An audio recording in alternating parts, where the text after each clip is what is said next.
in the wide, wide world of sports is going on here? I promise you, whatever scum did this, not one man on this force will rest for 1 minute until he's behind bars. Now let's grab a bite to eat. Yeah, come on. I feel the hot wind on my shoulder and the touch of a world that is older. I hit the switch and check the number. Hear the rhythm ringing through it. Flamenco guitar and cumbia music. I hear the talking of the DJ. The travelers said, what does he say? I'm on a Mexican radio. I'm on a Mexican radio. Broadcasting live from high atop the J.P. White Building in downtown Roswell, New Mexico. It's Mornings with Mike Winters on 106.5 Roswell's Talk FM. Is that what I sound like when I talk? Now, here's your host, Mike Winters. And good morning, one and all. Welcome to Mornings with Mike Winters. I am he. That would be me, Mike Winters. Happy Thursday, everybody. One day closer. Yeah. Just inch by inch by inch. You know, it's We're gonna get there. right out the gate this morning. I saw something online before I came on air. Yeah. I'm not sure how I feel about it. Like, I'm Okay. oddly curious, but I know it can't be good. Okay. So I was on the Facebook there, just kind of perusing, seeing for any last minute things. Sure. I happen to follow the Foo Fighters on Facebook. Do you? I do. Okay. I'm a Foo Fighter follower. You're a Foo fan. I'm not like an over the top Foo fan. You're a but follower of Foo. I see. I do like the Foo Fighters. You fight with. You don't fight with Foo. You stand with Foo, fighting against other Foos. Yes. I'm a fighter of Foo. You are a fighter of Foo. But anyway, as a fan, as a follower of the Foo Fighters. A lot of alliteration already. The song ain't even stopped yet. Go on. The Foo Fighters. What did the Foo Fighters Facebook fan page say? Oh man, the Foo Fighters fans Facebook page We're never gonna get to it. says, no, they got a movie coming out, a comedy, Really? like in theaters. Okay. It is a movie called Studio 666.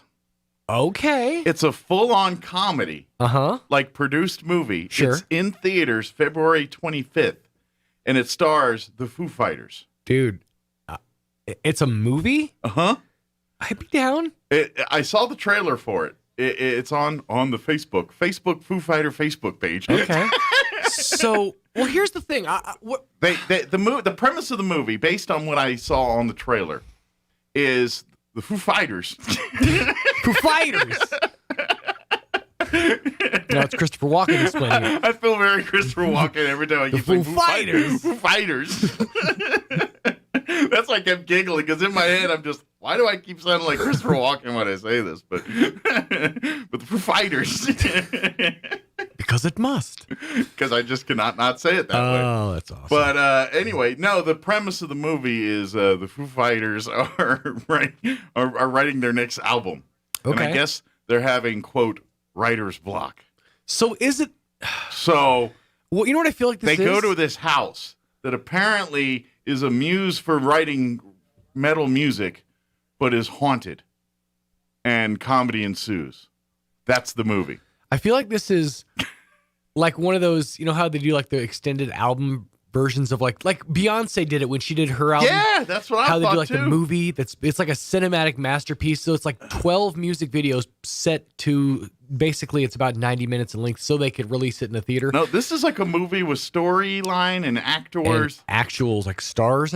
There's cameos. Okay. Like in the trailer. Well, first of all, if Tenacious D doesn't show up somewhere in there, I'm gonna be mad. Well, I saw Lionel Richie in the apparently he goes up to Dave Grohl of the Foo Fighters. And says some line about I get you about writer's block. That was the only clip in the movie trailer. that they showed. So I don't know if there's more to that scene, but they clearly it was Lionel Richie, and clearly that's what he was telling Dave Grohl. I'll tell you why I would be okay, why I would be down with this. It's either going to be genius or just a train wreck. No, it's going to be, this is the thing, it's going to be both. Yeah? It's going to be so bad that it's going to be good. What they're going to do is they're basically going to accidentally re-release the Tommy Wiseau. It just left my head. The Tommy Wiseau movie. You know the one I'm talking about. Oh, yeah. I can't remember the name of it. Yeah, Disaster Project. They're going to basically recreate that. That's just so bad that it's so I have to watch every scene of it 13 times to see everything that's going on here, back there, over there, on this side, up here somewhere. I need to know everything. Yeah. But at some point in the movie trailer, they show this. Dave Grohl apparently is possessed. Like, that's part of the deal. And so there's half the movie Dave Grohl's running around with, like, devil voice going, "Hi, I'm Dave Grohl." You do understand what this is then, right? This is the spiritual prequel to Tenacious D and the Pick of Destiny. Maybe it is. Spoiler alert, kids. Maybe it is. Satan in Tenacious D and the Pick of Destiny, and I had to actually point this out to my girlfriend when we watched it, is Dave Grohl. In very incredible makeup. You couldn't even really tell it's him until he starts singing, "I'm the devil, I love metal." As soon as that's, you're like, that's Dave Grohl. Well, maybe this riff. This could be going into there.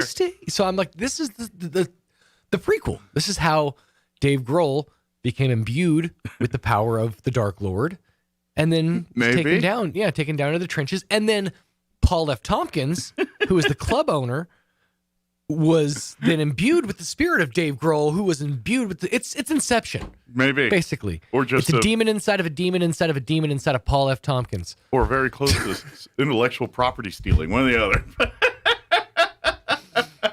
There was a funny bit that made me giggle. Was Dave Grohl sitting there with the rest of the band, and he goes, "Hey, I got this new riff," and he starts going, dun, dun, dun, dun, dun, dun. And he goes, and the drummer goes, "Yeah, that's Everlong. You wrote it 20 years ago." That's, you know what? I've had those moments where I'm like, I had this like beat in my head. I'm like, this is a really good beat. I'm like, right, because it's too legit to quit. That was kind of made me laugh. He's like, "I got this new riff," and he's like, dun, it's the first bars of Everlong, and the drummer's like, "Dude, that's Everlong. You wrote it 20 years ago." It'd be even better if he just started playing nom nom nom nom nom nom nom, like just like started playing Yellow Card. That would have been good. Let me give you the rundown for today's show. We do have a full slate for you. Foo Fighters. The Foo Fighters are going to be here. No. Christopher Walken, the 8 o'clock. That's a star-studded event. It is. Followed up with Evel Knievel. I was going to keep going with that, but I better stop. Tracy, I believe it'll be Tracy Fry from the Roswell Public Library. She's going to join us here in just a little bit. Give us an update on what's happening over at the Roswell Public Library. Dave Grohl. In the 8 o'clock hour, Mayor Dennis somewhere in nonfiction. That's right. And Sally Struthers. Kids, get your coats. We're going to the library. Sandy Duncan at 8:15 today. Mayor Dennis Kentai is going to join us. Tonight is City Council meeting, so he'll give us the preview of what's on tap for tonight's City Council. And then in the 9 o'clock hour, about 9:15, Crystal Noble with the Roswell Humane Society will join us. She comes by a couple times a month and gives us an update on pets available for adoption and other events and things planned at the Humane Society. So she'll give us that update here about 9:15 or so this morning. Good stuff. Plus all our other features and whatever else we can come up with for today's show. You know, I just randomly started thinking about the other day was Kevin Eubanks. Wow. Whatever happened to him? I guess maybe just retired. And After Leno went off the air. Yeah. I mean, he had to have started doing something, but you never heard the name Kevin Eubanks again. Yeah. I guess he's just living off that Tonight Show money and all that. Whatever happened to Stutter and John? Well, from what I gathered, he started doing stand-up and did like a whole thing off of that. Really? And he writes too. It writes what? Like, I think he wrote like a couple of movies. Did he? I feel like that happened. Yeah. Oh, maybe I'm not 100% on that, but I feel like that's. I thought he was selling cars in Hoboken or something. I had no idea what he was doing. you gotta imagine that everybody who's had like some of the Stern shine is trying to glom as much as they can off of it. He actually left Stern and got, according to Stern, stolen by Jay Leno in the Tonight Show, and then after the Tonight Show, after Leno left, Stern and John kind of went off into obscurity after that. So I don't know what happened to him after that. It's hard to say. But maybe he went on to write movies. I thought he was, like I said, I have to look it up, but I heard he had some success in the sphere. Oh, this might actually be the answer. Oh, it's an image. Oh, it's just like him on the street. It's got words on the image. Will stutter for change. This is what happened to Kevin Eubanks. Oh, really? Yeah. Wow. This looks Wikipedia. Oh, so okay. Take it for what it is. Mm-hmm. After Eubanks moved to New York, he began performing as a jazzman. That's the 80s. Hold on. Right. In 2020, Eubanks appeared as a guest on the Studio 60 on the Sunset Strip Marathon fundraiser episode. I didn't even realize they did one of those. I did not either. So basically nothing. So yeah, in the fall of 2020, he returned to working with Leno as a sidekick on the revival of the TV game show You Bet Your Life. Really? They're bringing You Bet Your Life back? Or I guess they did. It already happened? Did I miss that? I missed it too. I really should sometimes check on what's going on cable. My finger is far from the pulse these days. Well, there you go. Well, wow. So Kevin Eubanks, probably doing better than Stutter and John. Yeah. I mean, obviously still able to hang out off that, live off those residuals. But none are doing as good as the Foo Fighters. The Foo Fighters. It is 7:17. Here's your weather. I'm meteorologist Steve Hamilton with your Pecos Valley weather. Getting cold over the weekend. We have a cold front that'll be dropping in on us Saturday. In the meantime, we'll stay warm today, upper 60s and sunny, down to about 30 and clear for the overnight hours, and then windy on Friday, but very warm with our high in the low 70s and sunny, upper 40s, and sunshine on Saturday. We'll stay fair and cool Sunday. That's your latest forecast. I'm meteorologist Steve Hamilton. Thank you, Steve. Currently 30 degrees here in Roswell. Humidity is at 38%. Winds currently out of the west at 3 miles per hour. For today, sunny skies and pleasant. Expect highs near 70 today. Winds will be out of the northwest at around 5 miles per hour this afternoon. For tonight, partly cloudy with an overnight low of 31. Winds will be out of the southwest at around 5 miles per hour. Friday, another warm day. That's the good news. Mostly sunny, high of 72. Bad news is we're going to see some winds, particularly for the afternoon.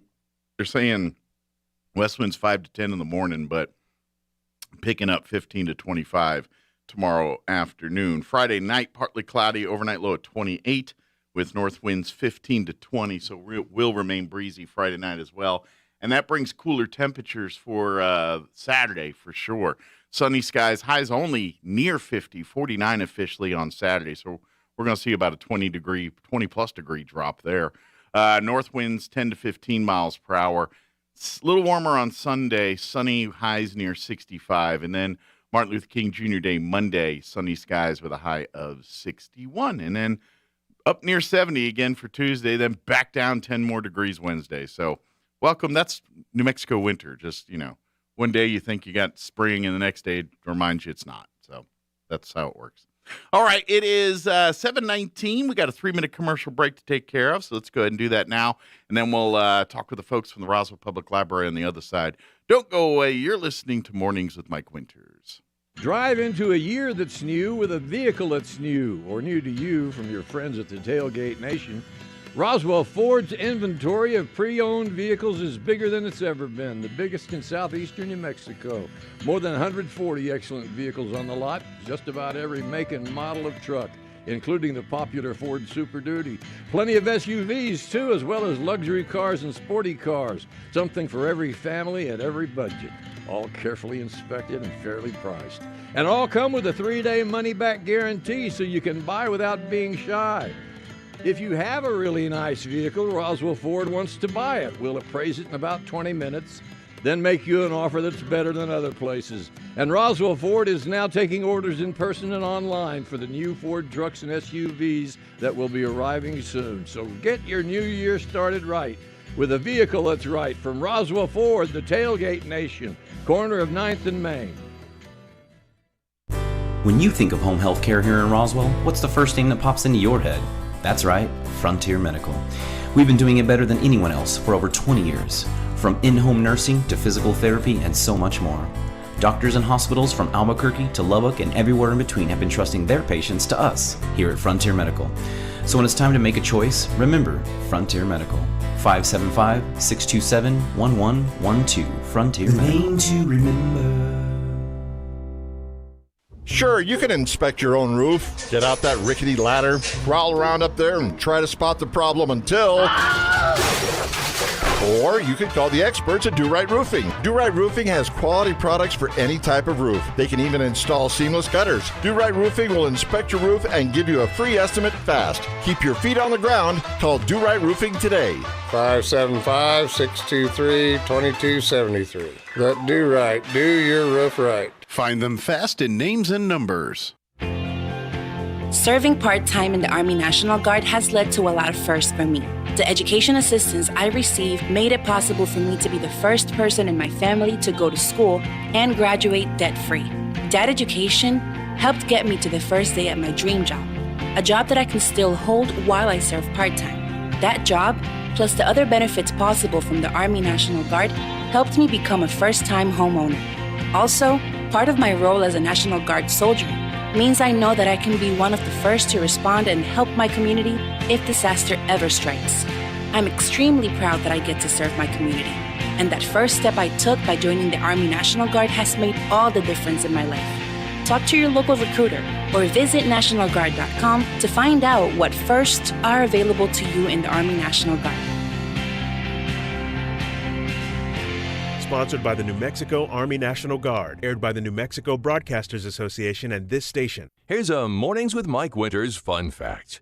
Men are 6 times more likely to be struck by lightning than women.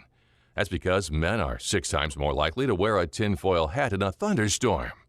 Here's Mike Winters. And good morning. It is 22 minutes after 7 o'clock, and joining us in studio this morning from the Roswell Public Library, Tracy Fry back with us. Good morning, Tracy. Good morning. Happy New Year. Happy New Year. Yeah. How was your New Year's celebration or ringing in the New Year for you? Well, we had that New Year's Eve party. Yes, at the library there. That's Saturday or the Friday before. Yeah. And yeah, we had quite a few people come through. Good. Ringing the New Year at noon. Yes. The noon year. The little guys were in there dancing. It was fun. Good deal. Got their little hats and just celebrating and having fun. We had the little... the streamer things or whatever. You know, that thing that makes the noise. Makes the noise and blows the... We had the balloon drop. The balloons dropped, and I thought the kids would be throwing them up, but instead they're popping them. Oh, yeah. Before I could even get them out, they were popping. I think we're training kids to think there's prizes inside balloons. Well, they were disappointed. And so they want to pop them. Yeah. When I was that age...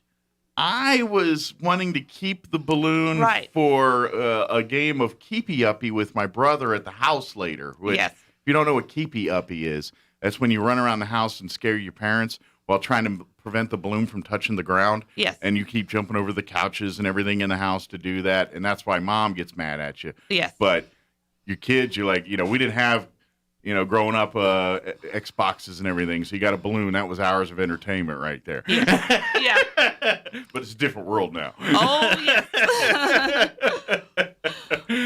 But the kids had a great time. Yes. Even if they don't know the true fun of a balloon yet. They found their own fun with the balloon. I'll just say it like that. I get the popping's fun, especially if you get to scare somebody and didn't know it. But keepy-uppy's I don't know. I spent many hours trying to keep the balloon from hitting the floor. I don't know what was going on. All I knew I was trying to get the balloon drop didn't kind of work, so I had to kind of shake it out. Okay. And I'm just hearing all this pop, pop, pop around me. And we had the confetti launchers too, so. Well, cool. So everybody had a good time. Yes. Good. And bring in 2022 here. So. Oh, yes. Very good. But that really means now that you guys kind of turn your attention to events and things that are happening here in the new year, which is a lot. There's a lot that's always going on at the library. For pretty much every age group. So if you're adults, there's a lot of great programs, things, events, meetings, things like that you can have. For the young kids, you got your story times and things during the day. Right. When the older kids are in school, then there's after school stuff for your younger kids. Even for teenagers, there's things on the weekends or in the evenings. There's anything from computer stuff to just having fun with Legos and things like that. Yes. There's all kinds of stuff to get involved with as a family or as an individual at the library. Yes, we just had Lego this past Saturday. Good. And we had quite a few people come in. And they said they heard it on the radio, so thank you. Good. It gets more and more popular because every generation connects with Legos at this point. I think pretty much everybody on Earth grew up with Legos as a kid. I mean, they've been around that long where I'm thinking even grandparents and stuff like, I had Legos as a kid too, Or at least stepped on it. Yeah, exactly. I've got a few Lego wounds right here on my foot. But so we all know Legos and love Legos. And so that's, you don't have to, it's not a generational gap there. Everybody knows Legos. And so that's a great connecting point for families and things. And, mom and dad tell their kids, like, when I was a kid, we used to make these with Legos. Right, right. So and so those kind of nights. So we'll talk about those, but get a calendar each month from the library that way, and put it on your fridge or follow if you're more of an electronic person on social media and what have you. You can kind of stay abreast of the different events and things happening through the Facebook page. But that way, you're like, oh, when's the next Lego night? Right. Oh, look at the calendar here. Let's make sure we get the family and go do that. Correct. Very good. So I guess rather than just talk, we got a bunch. Let's start talking about some of the events that are happening here. Okay. So of course on Fridays we'll have Crochet Club for it can be all ages, but they meet at 3 p.m. Okay. It's mostly adults, but if you got a love of crochet or Come want to kind of learn the art of crochet, definitely. I found out over the Christmas break, I went and I told you stories about my mom and crocheting. Yeah. But my sister, my youngest sister, I have two sisters that are still school age. It's a whole story. Okay. But anyway, my dad, they've all passed away, but my dad remarried in 20. But anyway.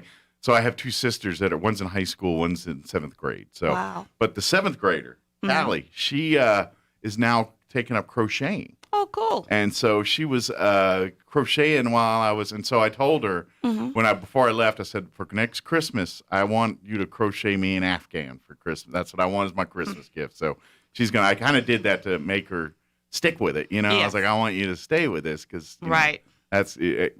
Reminded me of my mom, not that that's related or anything, but when you say that crochet, it's because I think more younger people need to get involved in these things because there's not as many. Like when I grew up, there was a lot of people that were crocheting, sewing, and over time there's been less and less of that.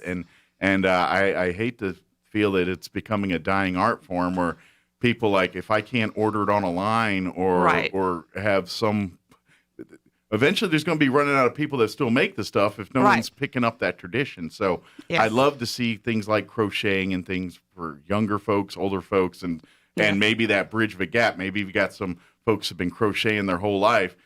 Some younger folks come in and say, I would like to learn this. Or I remember my mother used to do this, and that was, I just love to see more people get involved, and this is a great way to do that. So. Yeah, my grandkids made me make them all crochet them blankets. Oh, cool. So, I have a little arthritis now, but it's done.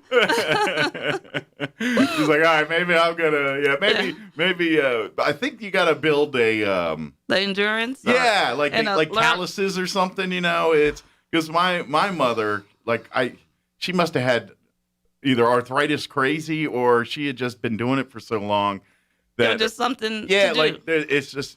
Because she was constantly doing it. So but I never thought about that. But as soon as you say, I was like, how does she even bend her hands? Because she literally was on the weekends when she was, and then she was a medical transcriptionist as a day job. So she's typing all day too. She had muscles there already from typing. She had like Arnold Schwarzenegger like hands, with these big ripped fingers and veiny.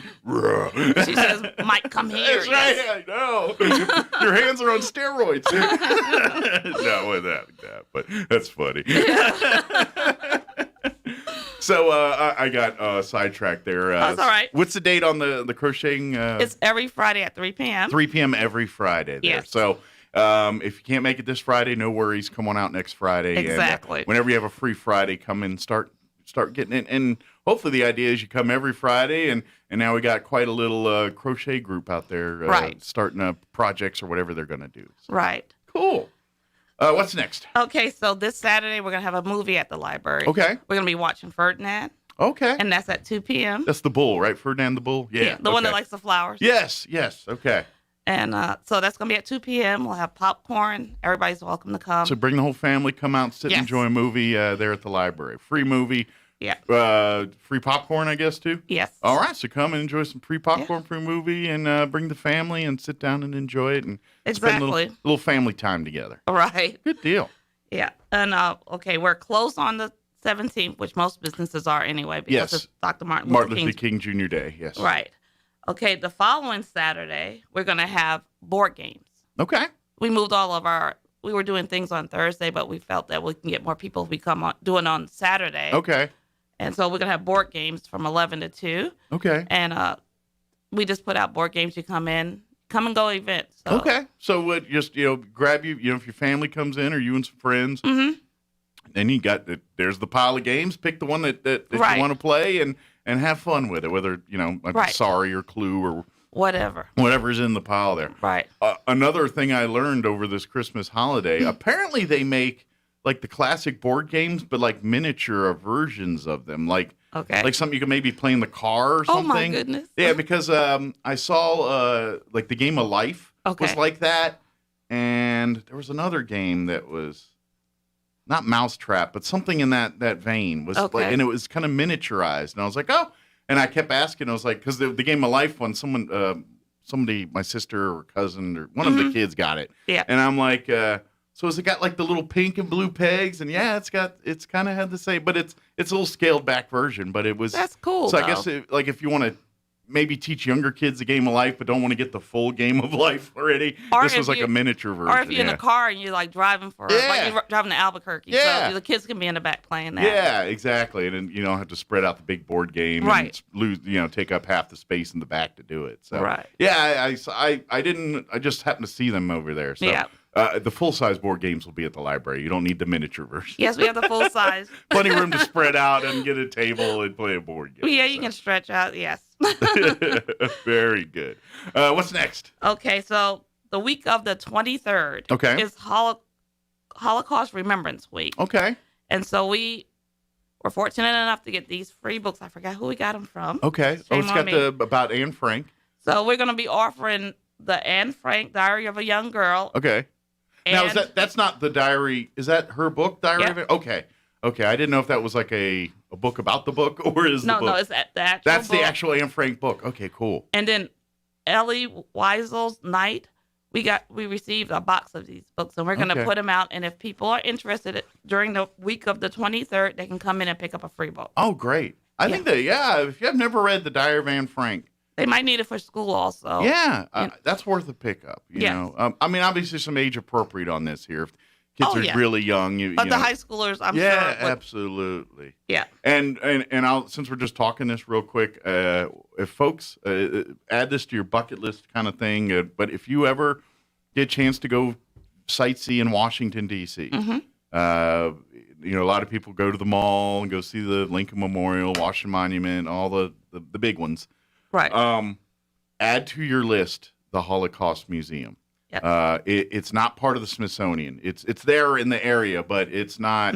So it's a little. It's not like the Smithsonian museums. You just walk in. I believe there's even a fee to go to it. It's a private museum, but it is one of the most powerful museums I've ever been in. I've never had an impact inside a museum like I did the Holocaust Museum. I can believe that. And it's because of the visuals. Yes. And it's not that it's gory or anything like that. It's just there's a lot of representations. And so like you walk through one room that's like 3 stories tall, and it's not a very big, as far as square footage room. It's 3 stories, and I think there's levels above, but or walkways above you. But you walk in this room and you're on the bottom floor, and there's just pictures, paintings on the wall 3 stories high, and every one of them is a painting of someone lost in the Holocaust. And then you look down, and there's pairs of shoes, like you're on a little bridge, and you're walking a couple feet above it, and there's pairs, and again, the pairs of shoes, each shoe represents someone, and to see it in those terms, you're just like, holy cow. Yeah. And then, of course, there's a section where you're going through and you're seeing the quote-unquote equipment that they're using to determine who's a Jew and who's not a Jew, and like the eye charts and the little hair things, and to see all that, and you're just like, this is real, and this is, you know, it puts all of the stuff you hear, and you really have trouble wrapping your head around, and it puts it into something that you can visualize, see, and holy cow, this was, you know what I mean? And so that museum, I've never had that kind of powerful effect in a museum before, and I've been in lots and love museums, but that one got me. I was like, wow. I mean, and how they do it is when you get in, they give you a little card of a person, and you can kind of look up as you're going through, and 9 times out of 10, the person that you get they end up, of course, dying in the Holocaust. Yeah. I think I've seen 1 or 2 that they didn't, but most of the ones have all been passed on. So, but it's a highly recommended. I know we got off top. I got off topic again, but. Diary, if you never read that book, that's worth a read for folks. This one is good too. I haven't read that one. I'm not familiar with that one. Yeah, this one is really good too. It's short. Night is short, but so it's a quicker read or something. Good deal.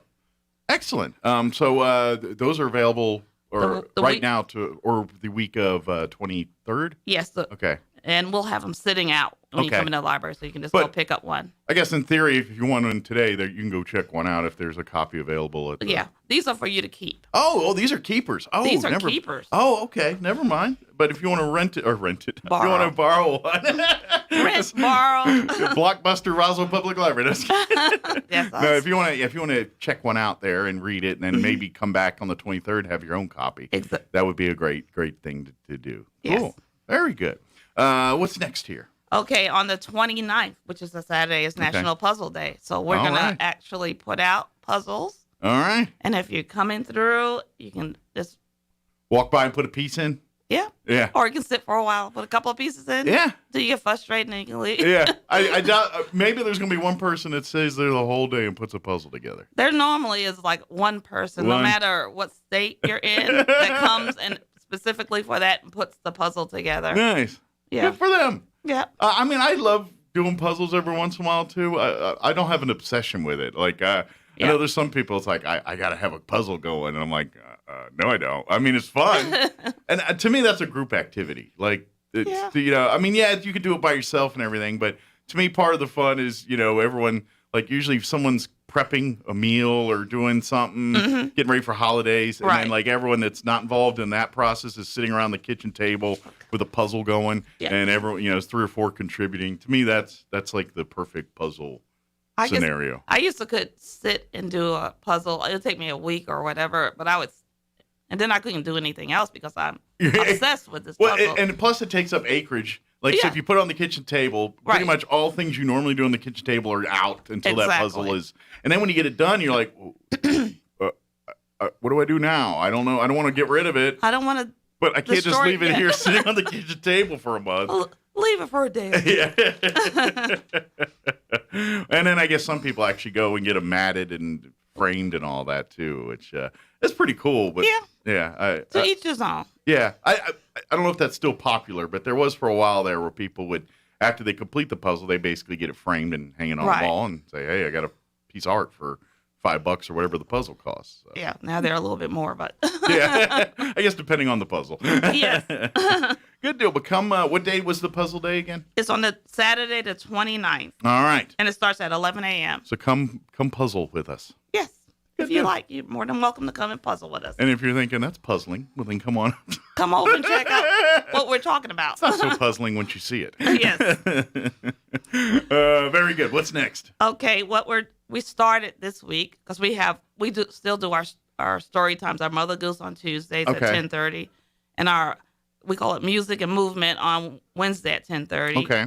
And what we started with the younger kids is we asked the parents if they are interested in joining our Raise a Super Reader. Okay. So we have a little registration form. the object is to try to read to your kids 1,000 books before kindergarten. Okay. And so we're asking, we had a few people sign up already, and we're asking the first 50, the kid gets a free book. Okay. And they get a certificate. And if they actually complete all 1,000, they get a cape that says Super Reader. Nice. Yeah. So great. So if you want to, and that's great because we talk about this, you and I, and all the time. The more exposing your kids to reading, whether even when they're not old enough to read themselves, by you reading to them and like this bedtime story time, you show them the pictures and that's why kids always like the same 12 stories. If you ever notice when they're a kid, when they're at bedtime, and it's like, read me this one. It's like, I've read you that one 5 times. They've memorized it. They go, and that, to be honest, that's developing those reading skills. Right. They're already associating the pictures and the things you're doing with the words in there. And so even though they don't necessarily know that word is elephant, they've seen it enough to associate, elephant. I recognize that as elephant. And that kind of speeds that process up when they start doing the actual formal training for reading on that, so. And if you sign your kid up for this and you're reading and they keep asking you to read the same book 5 times, you can list that book 5 times because you read it to them 5 times. So and we understand because they're kids. That's what they want. Yeah. So it's easy to achieve goals. Yeah. Especially if you're reading all the time to your kids. Yeah, and I know 1,000 books, but they're kids' books. Well, we just break them out segments too, so it's not 1,000. The first 50, and after that it's 100. Gotcha. 100. So every time So you take it like break it into bites, basically. Right, and they get a free book between the bites. Good deal. And they get the certificate. And then you read the book, bites. and it counts towards the next book, basically. And if they come to story time, they can write the titles down that we read. Okay. And that can be included in there. And that's what some of the parents did yesterday. Good deal. So utilize the actual library story times and things to count towards those as well. Because, again, the whole point of this is to expose the kids to as much reading as possible to get them to where reading is just part of their everyday lives. Yes. And so when it's time for the actual training of it, they're going to embrace it. They're going to love it. And hopefully when they are able to read on their own, they're going to go and start picking up books and finding things that they like to read before teachers and everybody make them read things that they're supposed to read. So, and like you said, and also like you said, elephant, it becomes a sight word. Yeah. That they realize that word is elephant. Yeah. So those little words, you don't realize that they're picking it up, Sure. but they are. Well, I mean, and this is weird, but I remember when I was a kid, this is one of those early memories that it was a Superman record. Like at my parents, it bought me, and it was, and on the picture it had like the comic book Superman. It said Superman across. I couldn't read, right? But when I knew that, I knew that's Superman, and so. And it's a weird memory, but it's one of the few I remember from that early childhood. I remember seeing Superman, but not knowing it's Superman because I didn't know how to read yet, but understanding it just because of visual and putting the dots together, so to speak. Mine was Dick and Jane. I remember us learning that. So I'm dating myself. But that's okay. Well, mine was Superman. That could go in many directions because, it go from the 30s all the way up to modern times. Everyone had a generation of Superman. But yeah, it's so, regardless, I mean, even if you can't make some of the events we're talking about here, use this as a reminder to read to your kids. Either, even if you can't come to the library and do it formally, make sure you're reading every night to these kids. You're right. And just being on top of that. Be actively involved with it. Share. Talk to the kids about the story. Make them interact with you about the story. So yeah, good deal. What's next? So I was told to let you. Oh, first of all, outside of our library on the north side on 4th Street. Okay. It's all tore up because there's a little construction going on over there, so that door you can't go through, and it's just that they're leveling. We had a cement that roots were making it unlevel, so they pulled everything out. So this week, they should be done by the end of this week, hopefully. So that little... So just go on the other side. Right, there. we're open. It's just that area is getting some work and probably should avoid walking around there. Right, you can't even go through the door, and it's all dirt now, so you wouldn't want to walk through there. Yeah, but they are open. They're just go around the other side there. But yeah, well, that's part of the one problem of having... Because the library's right there, kind of in that, even in the historic district a little bit. So you got a lot of mature trees and things in that area, which is beautiful. But mature trees have big, deep roots, and sometimes they get into pipes and things and things like that. So that's the mixed blessing there, I guess you could say a little bit. But yeah. Good deal. But please don't worry. Just go around the other side there. Exactly.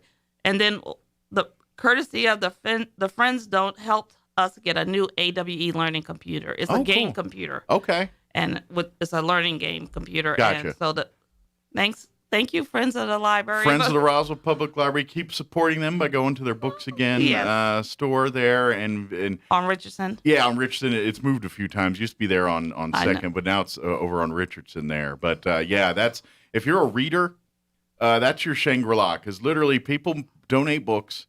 If there's books that are kind of out of circulation in the library but still functional as readable books, those will go over there. But whenever you go there and buy a bunch of books, all the proceeds from that go back to programs for the Roswell Public Library.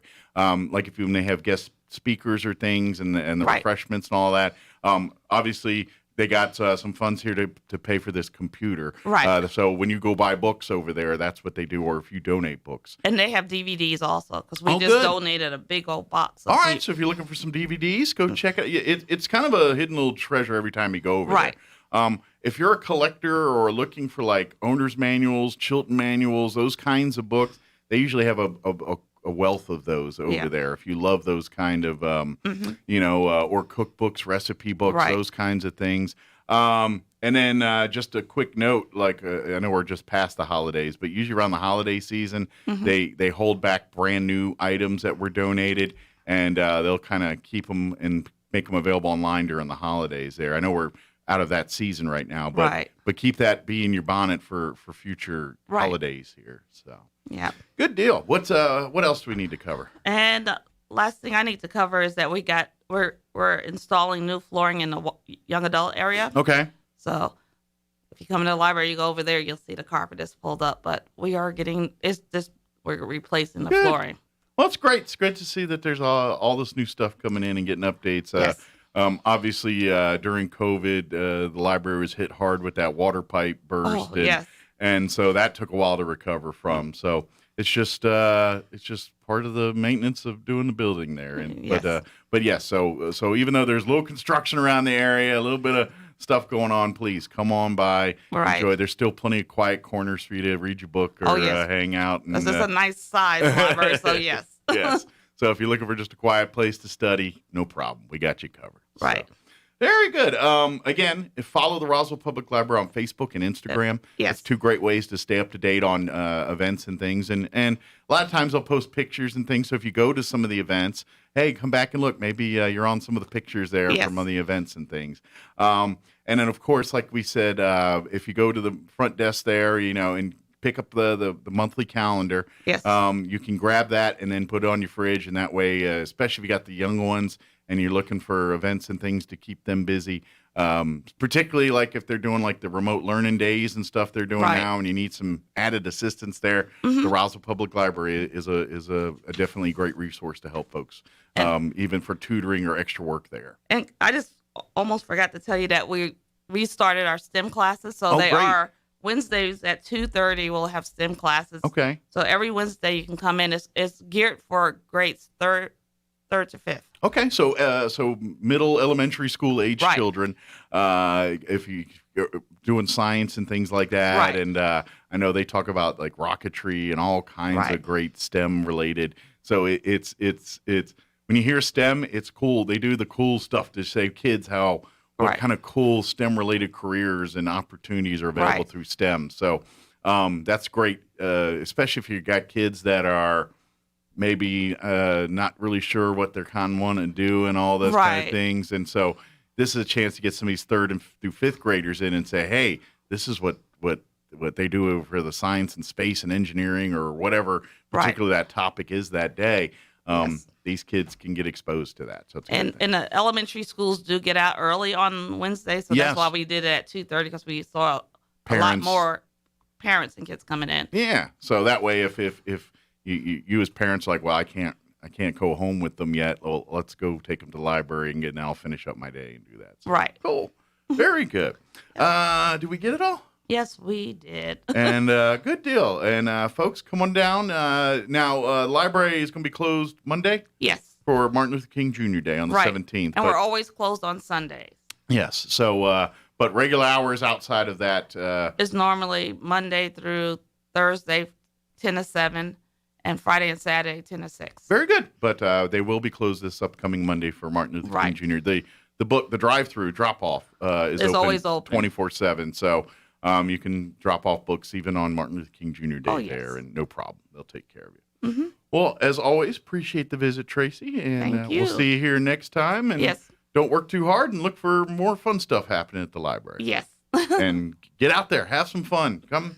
There's so many things you can do in the library. And, of course, I know taxes, people are going to be thinking about that. Once again, when those forms come in and all that available, we'll let you know. Right. I don't think they're in yet, but probably next time I come, hopefully they'll be in. Usually around first part of February is when those start rolling in here. Right. Once W-2s and everybody get out to everybody there. So we'll probably talk more about that next time you're here. So awesome. Well, thank you, Tracy. Thank you. We'll see you next time. Okay. It is 7:51. Let's pause for some local news, weather, and your Chaves County sports update, quick break, and a bunch of other stuff. I think I got it all there. We'll be back. You're listening to Mornings with Mike Winters. Now for a Pecos Valley News update, I'm Jared Cirillo. Our top story this hour, the Eddy County Sheriff's Violent Crime Suppression Unit conducted a one-day operation targeting known violent suspects. During the effort this past week, Sheriff Mark Cage says deputies focused on the Carlsbad area and made 7 state warrant arrests, 1 federal warrant arrest, and 2 people were charged with multiple felony crimes. You can see a list of those arrested on the Eddy County Sheriff's Facebook page. A Houston-based oil and gas company has purchased natural gas processing plants in the Permian Basin. Enterprise Products announced the acquisition of Navitas Midstream Partners on Monday for about $3.2 billion. The deal includes about 1,700 miles of pipelines and up to 1 billion cubic feet per day of natural gas processing capacity. This will be Enterprise's first venture into the Permian Basin, one of the U.S. most prolific oil and gas fields. You're up to date. I'm Jared Cirillo. It's not often that we hear of a viral phenomenon that doesn't mean newfound wealth or instant celebrity status for its creator. I'm Kim Commando with a great game you're going to want to try out, brought to you by T-Mobile. Their advanced network now goes farther than ever before. Visit T-Mobile.com/55 today. The game doesn't make you sign up or have any in-app purchases. In fact, it's not an app, and the creator has no desire to have one. It's a website with absolutely no ads, and every day, almost 3 million people play the game. You have 6 tries to guess a 5-letter word, and it's not as easy as it sounds. Trust me, I know. And once you guess or don't figure out the 5-letter word, that's it. There are no more levels or words to guess until tomorrow. There is only 1 game per day. Be sure to spell the web address correctly. It's at powerlanguage.co.uk/Wordle. Again, powerlanguage.co.uk/Wordle. And if you missed that address, we have a link to it at the top of commando.com. If you're part of the Commando community, you know I'm all about making your tech work for you, not the other way around. Take your printer, for instance. Does it run out of ink at the worst possible time? Like in the middle of printing an important document? Next thing you know, you're screaming at your printer or pleading for the empty ink cartridges to work. That's what I call a cartridge conniption. I know you can relate. I've had plenty of them myself. Well, conniption no more. Now there's the Epson EcoTank cartridge-free printer. This printer uses big ink tanks and comes with a ridiculous amount of ink, so you can print up a storm without worrying, rationing, or wondering when you're going to have to run to the store for more magenta. Kiss those small, expensive ink cartridges goodbye. Keep your tech game tight with the Epson EcoTank printer. Just fill and chill. Visit Best Buy, Office Depot, Staples, and at Epson.com/EcoTankKim. That's Epson.com/EcoTankKim, Epson.com/EcoTankKim. I'm meteorologist Steve Hamilton with your Pecos Valley weather. Getting cold over the weekend. We have a cold front that'll be dropping in on us Saturday. In the meantime, we'll stay warm today, upper 60s and sunny, down to about 30 and clear for the overnight hours, and then windy on Friday, but very warm with our high in the low 70s and sunny, upper 40s, and sunshine on Saturday. We'll stay fair and cool Sunday. That's your latest forecast. I'm meteorologist Steve Hamilton. It's time for the Chavez County Sports Report. Let's take a quick break from basketball and look at the all-state selections for volleyball from this past fall. And congratulations to Goddard's Sophia Valdez in Class 4A. She was picked as a first-team middle blocker. Her teammate Maria Almendarez from Goddard also picked as a second-team selection at setter. And congratulations to 3 Hagerman players. Crystal Olivas, first-team defensive specialist, libero. Isabel Flores, setter from Hagerman, first team, and Natalie Gomez picked as the second team outside hitter for Class 2A. In Class 1A, Hannah Lilly and MJ Stevens were both picked as first teamers for the outside hitting position from Gateway Christian, and Sarah Lilly picked as a first team setter for the Warriors as well. The Sports Report brought to you by DSI. Call DSI for all your office technology needs. I'm Eric Butler at Roswell's Talk FM 106.5. With the SRN News Business Report, I'm Bill Alexander. Shortages at U.S. grocery stores have grown in recent weeks as new problems like the fast-spreading Omicron variant and severe weather have piled on to the supply chain struggles that have plagued retailers since the coronavirus pandemic began. The shortages are widespread, impacting produce and meat, as well as packaged goods like cereal, and they're being reported nationwide. The Biden administration said Wednesday it will hold its first offshore wind auction next month, offering nearly 500,000 acres off the coast of New York and New Jersey for wind energy projects that could produce enough electricity to power nearly 2 million homes. The Department of Interior will allow offshore wind developers to bid on 6 lease areas, the most ever offered in an auction for offshore wind energy projects. On Wall Street, the Dow up 38 points, the Nasdaq rose 35, and the S&P 500 up 13 points. With the SRN News Business Report, I'm Bill Alexander in Washington. March 1st is the day I've been waiting for. The Super Bowl is in February, honey. No, on March 1st, we vote Mayor Kintai out of office. Isn't that the truth? Roswell can do so much better than Kintai. You think?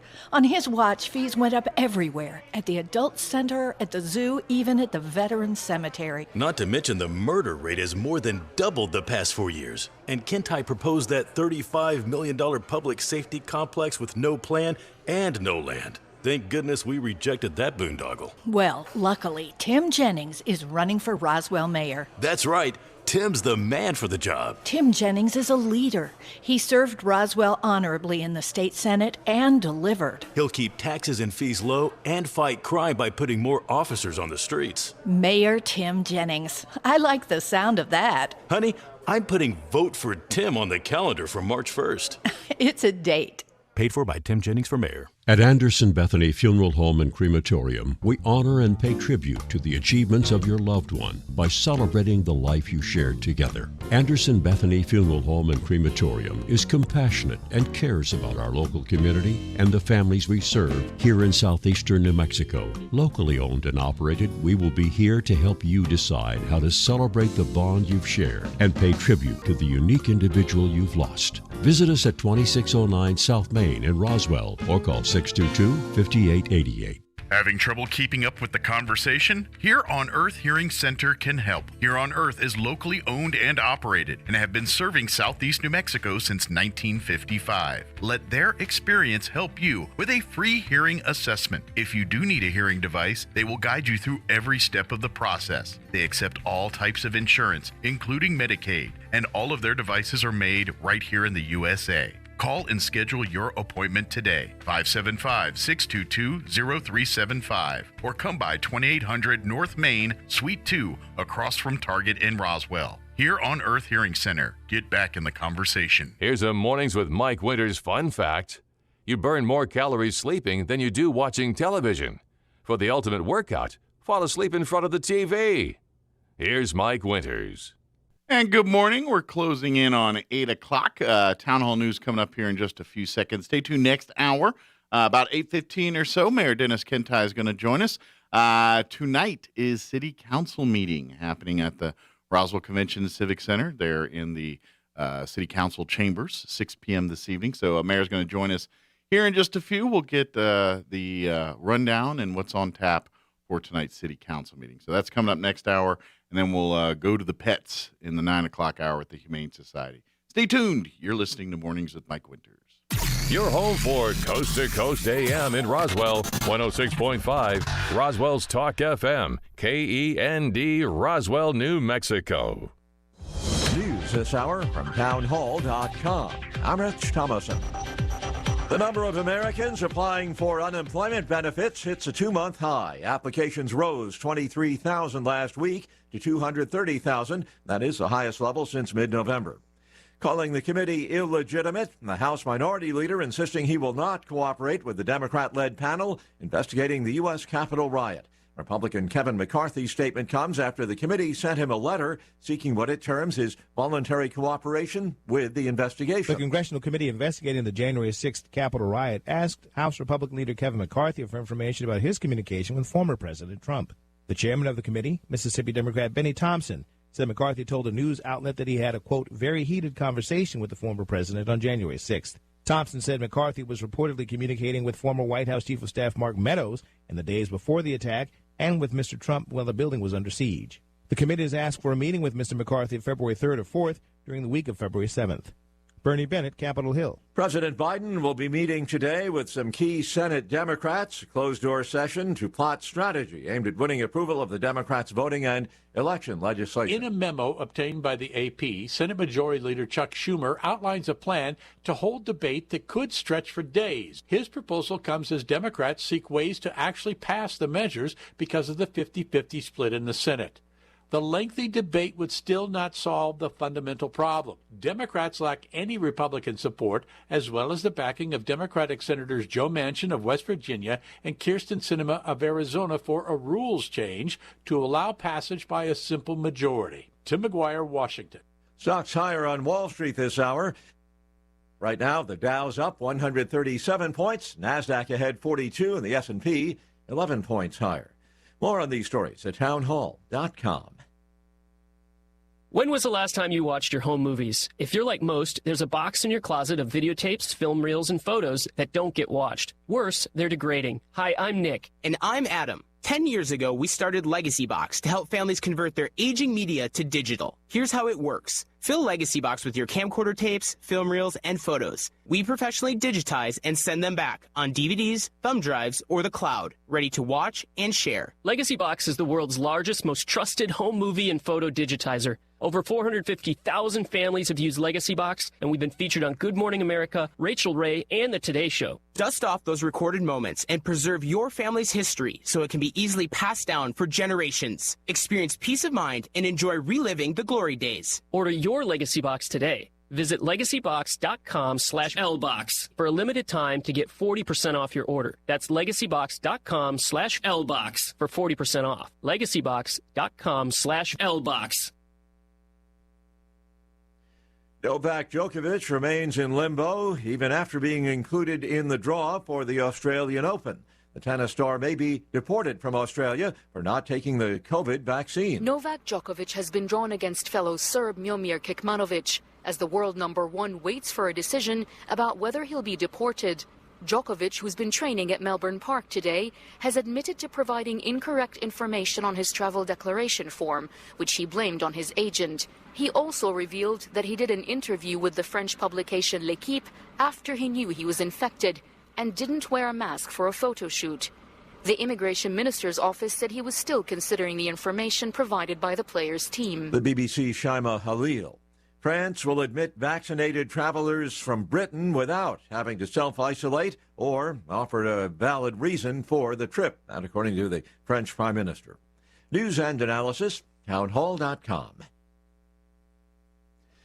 An update on the suspect in a shocking and deadly vehicle attack in Wisconsin. Prosecutors have added 71 additional charges against a man accused of driving his SUV through a Christmas parade in Waukesha, Wisconsin last November. 6 people were killed and dozens were injured. Darrell Brooks Jr. had already been charged with 6 counts of first-degree intentional homicide. Wednesday, prosecutors added dozens of charges, including multiple counts of reckless endangerment, hit and run involving death, bail jumping, and and battery. Rooks had been arrested in Milwaukee County on November 5th for allegedly running over the mother of his child with his SUV. He was released from jail 2 days before the parade after posting $1,000 bail. I'm Mike Gracia. Just weeks before the Winter Olympics in Beijing, China battling multiple COVID outbreaks in half a dozen cities. The outbreaks driven by the Omicron variant.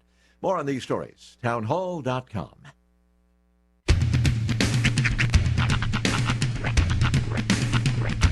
What in the wide, wide world of sports is going on here? I promise you, whatever scum did this, not one man in this force will rest for 1 minute until he's behind bars. Now let's grab a bite to eat. Yeah, come on. I feel the hot wind on my shoulder and the touch of a world that is older. I hit the switch and check the number. Leave it on and then I slumber. I hear the rhythm ringing through it. Flamenco guitar and cumbia music. I hear the talking of the DJ. The travel listen, what does he say? I'm on a Mexican radio. I'm on a Mexican radio. Broadcasting live from high atop the J.P. White Building in downtown Roswell, New Mexico. It's Mornings with Mike Winters on 106.5 Roswell's Talk FM. Is that what I sound like when I talk? Now, here's your host, Mike Winters. And good morning. It is 6 minutes after 8 o'clock. Welcome to hour number 2. The Deuce. Of Mornings with Mike Winters, right here on 106.5 Roswell's Talk FM. Happy Thursday, everybody. Yay. It's not as sweet as saying Happy Friday. But it's close. But it's close. But it's also fun because you get to say fun words like penultimate. It's the penultimate day of your work week. That's true. You're the only one that says that. I know, way, but it's you get to. So it makes good me for sound you. all Can fast. you spell it? Yeah. Yes, I can. PENULTIMATE. Do you have any way to check him on that? Yeah, exactly. Call me out. Any way to Call check me him out on it? Wait a minute. I have Google here. Yeah. It's just the words pen and ultimate put together. So yeah. It's like pen, pineapple, apple pen. I feel like maybe it's like the Frisbee game, but instead of Frisbee, you play with pens. Penultimate. Penultimate. Yeah. But you can't move when you're throwing your pen. That's right. Only when you're, in the waiting for someone to pass the pen to you. And then I would, me personally, second to last. Second to last. Last but one in a series. Boom! What's up?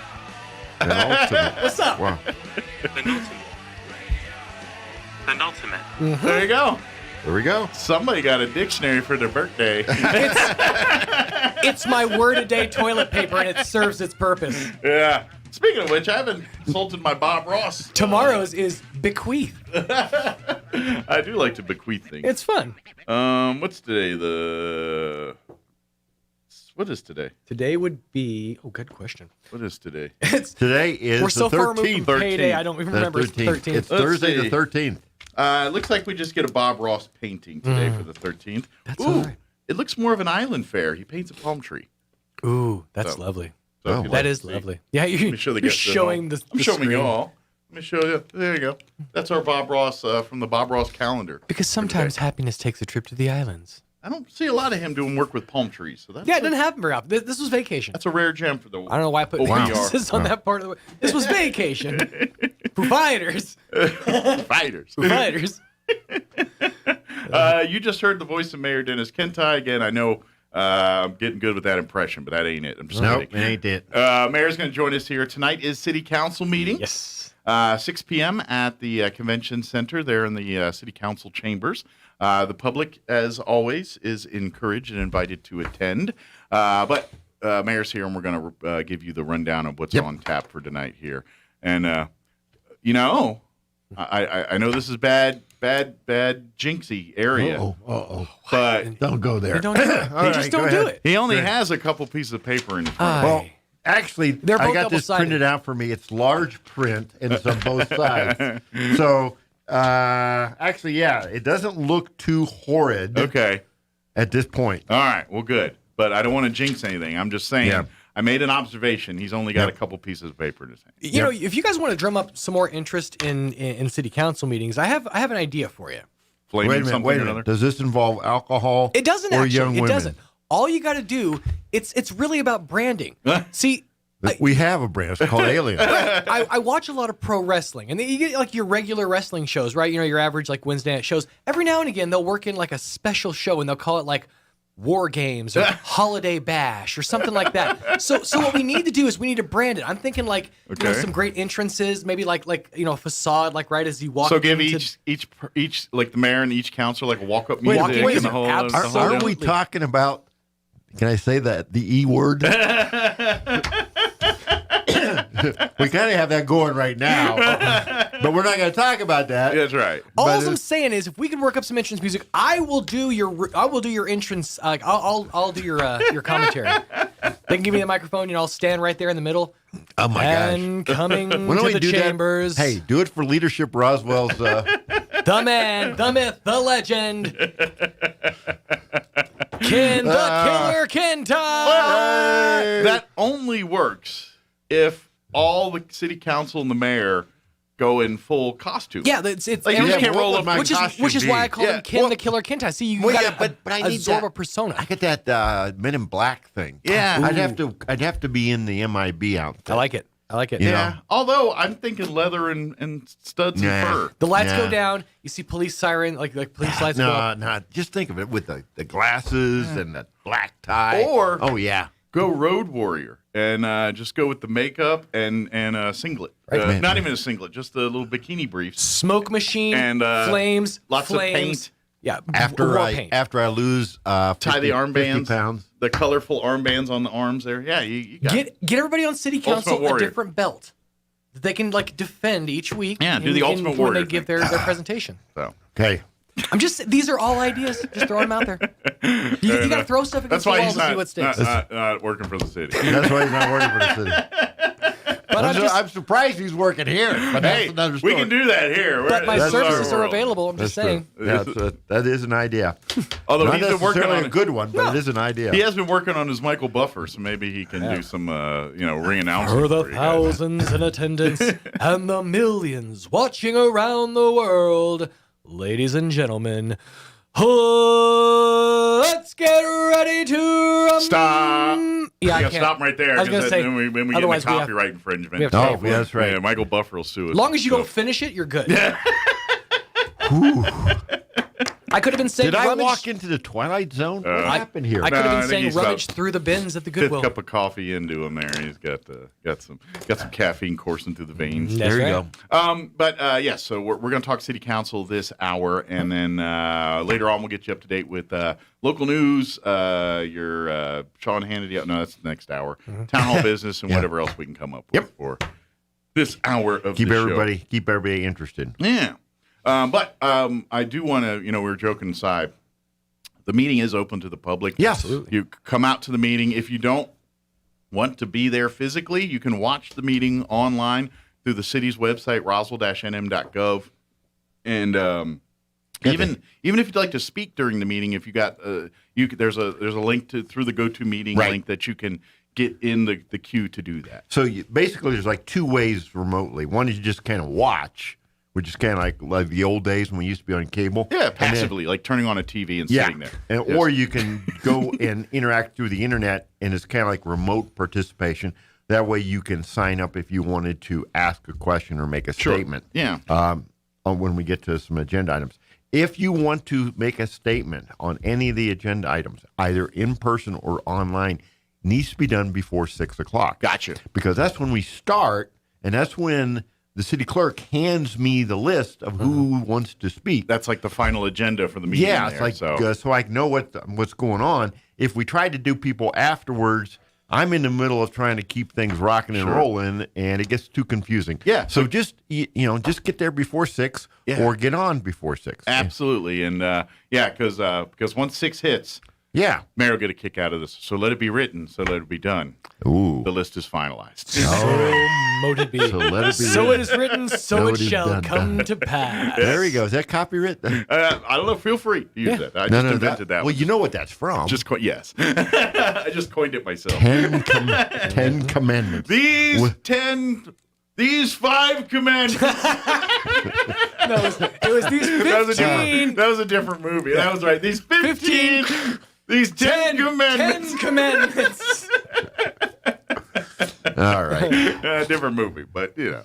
All right. It is 8:15. Let's just do the weather. We'll quit while we're ahead. Yeah. I'm meteorologist Steve Hamilton with your Pecos Valley weather. Getting cold over the weekend. We have a cold front that'll be dropping in on us Saturday. In the meantime, we'll stay warm today, upper 60s and sunny, down to about 30 and clear for the overnight hours, and then windy on Friday, but very warm with our high in the low 70s and sunny, upper 40s, and sunshine on Saturday. We'll stay fair and cool Sunday. That's your latest forecast. I'm meteorologist Steve Hamilton. Thank you, Steve. Currently 30 degrees here in Roswell. Humidity is at 38%. Winds are currently out of the west at 3 miles per hour.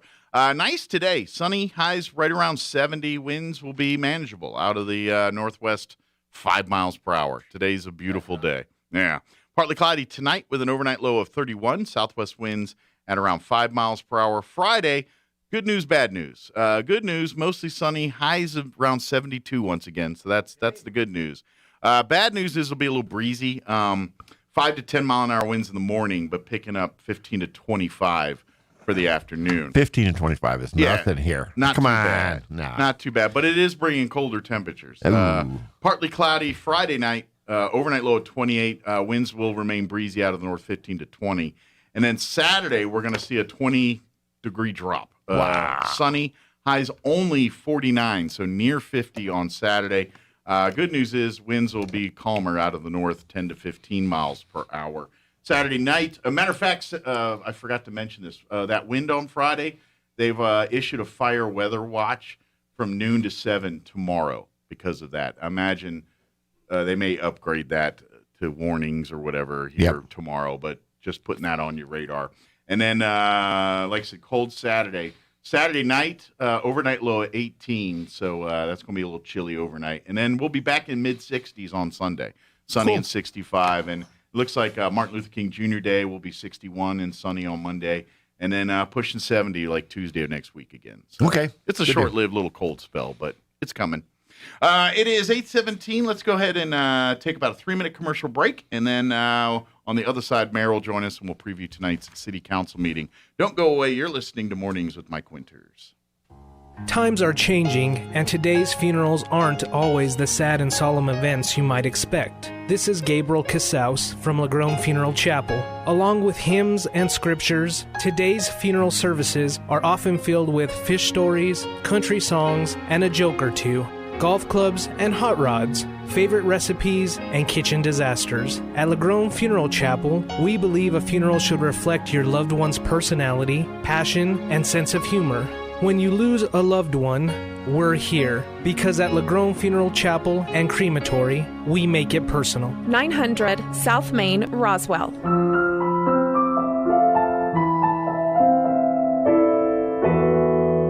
Valley Cafe is now open Monday through Friday from 7 a.m. to 3 p.m. Located inside the 180 Youth Building across from Church on the Move on Brasher in Roswell. Enjoy soups, salads, sandwiches, burgers, and more. Try one of their signature creations like the sweet and spicy burger with honey jalapeno bacon barbecue sauce, the chicken cordon bleu soup, Chef Anthony Noble's fried avocados, and the Smotherman burger with creamy green chili sauce. Or swing by for coffee or breakfast burritos on your way to work. The all-new Valley Cafe, open Monday through Friday, 7 to 3. Stop in for breakfast, lunch, or even a snack after school. Don't feel like leaving home? Order takeout from DoorDash. You want to feel important. You want to be a part of something bigger, something that matters and can help change things. You want to feel like you belong. We know. We felt that way too, and that's why we did something about it. We aren't just Army National Guard soldiers. We are normal people just like you. But our part-time service in the Army National Guard means we get to be more. When our communities are in need, we get the chance to stand up and do something about it. we get to serve in our own region and help the people we call neighbors. Whether they are in the mountains of New Mexico, the plains of Nebraska and Kansas, the ranches of Oklahoma and Texas, the farmlands of Missouri and Arkansas, or the bayous of Louisiana, we are here for our hometowns. And together, we can make a difference. Take on your legacy. Visit NationalGuard.com to find out more. Sponsored by the New Mexico Army National Guard. Aired by the New Mexico Broadcasters Association and this station. Don't miss out on all the high-flying action as your ENMU Greyhound men's and women's basketball teams continue their journey towards a bid in the Lone Star Conference postseason tournament. Your Greyhounds are home Thursday, January 20th at 5 and 7:30 p.m. versus St. Mary's, and continue their home weekend Saturday, January 22nd at 2 and 4 against St. Edwards. Tickets are only $5 per person. Kids 8 and under are free. Visit goeasternathletics.com for more information. Eastern New Mexico University men's and women's basketball. All in. Here's a Mornings with Mike Winters fun fact. A group of 12 or more cows is called a flink. If you have only 11 cows, that's called a lot of cow pies. Here's Mike Winters. And good morning. It is 20 minutes after 8 o'clock, and joining us officially now in studio is Mayor Dennis Kentai here. Good morning, sir. How are you today? Actually, pretty good. The RAV4 died last night, so we're getting it towed into the Goodyear place. Hopefully, as we speak right now. We'll see. Is it just getting repaired or time to bite the bullet? No. It just I think it's the battery just went. Oh, okay. No, but then I am not Mr. Goodwrench. Yeah. Okay. I tried to jump start it this morning, but it wouldn't take. Well, and cars are different. Like back when I was younger and doing batteries, oil changes, you can kind of do that yourself. Yeah. Cars nowadays, you kind of have to have an engineering degree to do the basic things in it. So I gave up on that stuff years ago. Yeah. So I had a Dodson 1200 that ended up doing a valve job on. I actually did 2 valve jobs on it. The first one I had somebody help me. The second one I was able to do myself. And at one point, this is the summer of 74. I won't bore you with the details, but it had battery problems, and I was too broke to get a new battery. Mm-hmm. So we would push start it. Oh, yeah, with the stick shift? Heck yeah. You just got to find a hill or something, get her going, and pop the clutch. Or a couple beefy buddies. Yeah. And then you get... Oh, yeah, that was... I think there was cars in the 70s. I imagine battery sales had to go up in the 80s when people started getting more automatics. Yeah. So anyway, it was all good fun. Anyway... Yeah. So it's hopefully we'll be up and running this afternoon. Good deal. Yeah. Anyway, but tonight we got council meeting. Yes, city council tonight. Again, 6 p.m. Is the official start time. Again at the Convention Civic Center.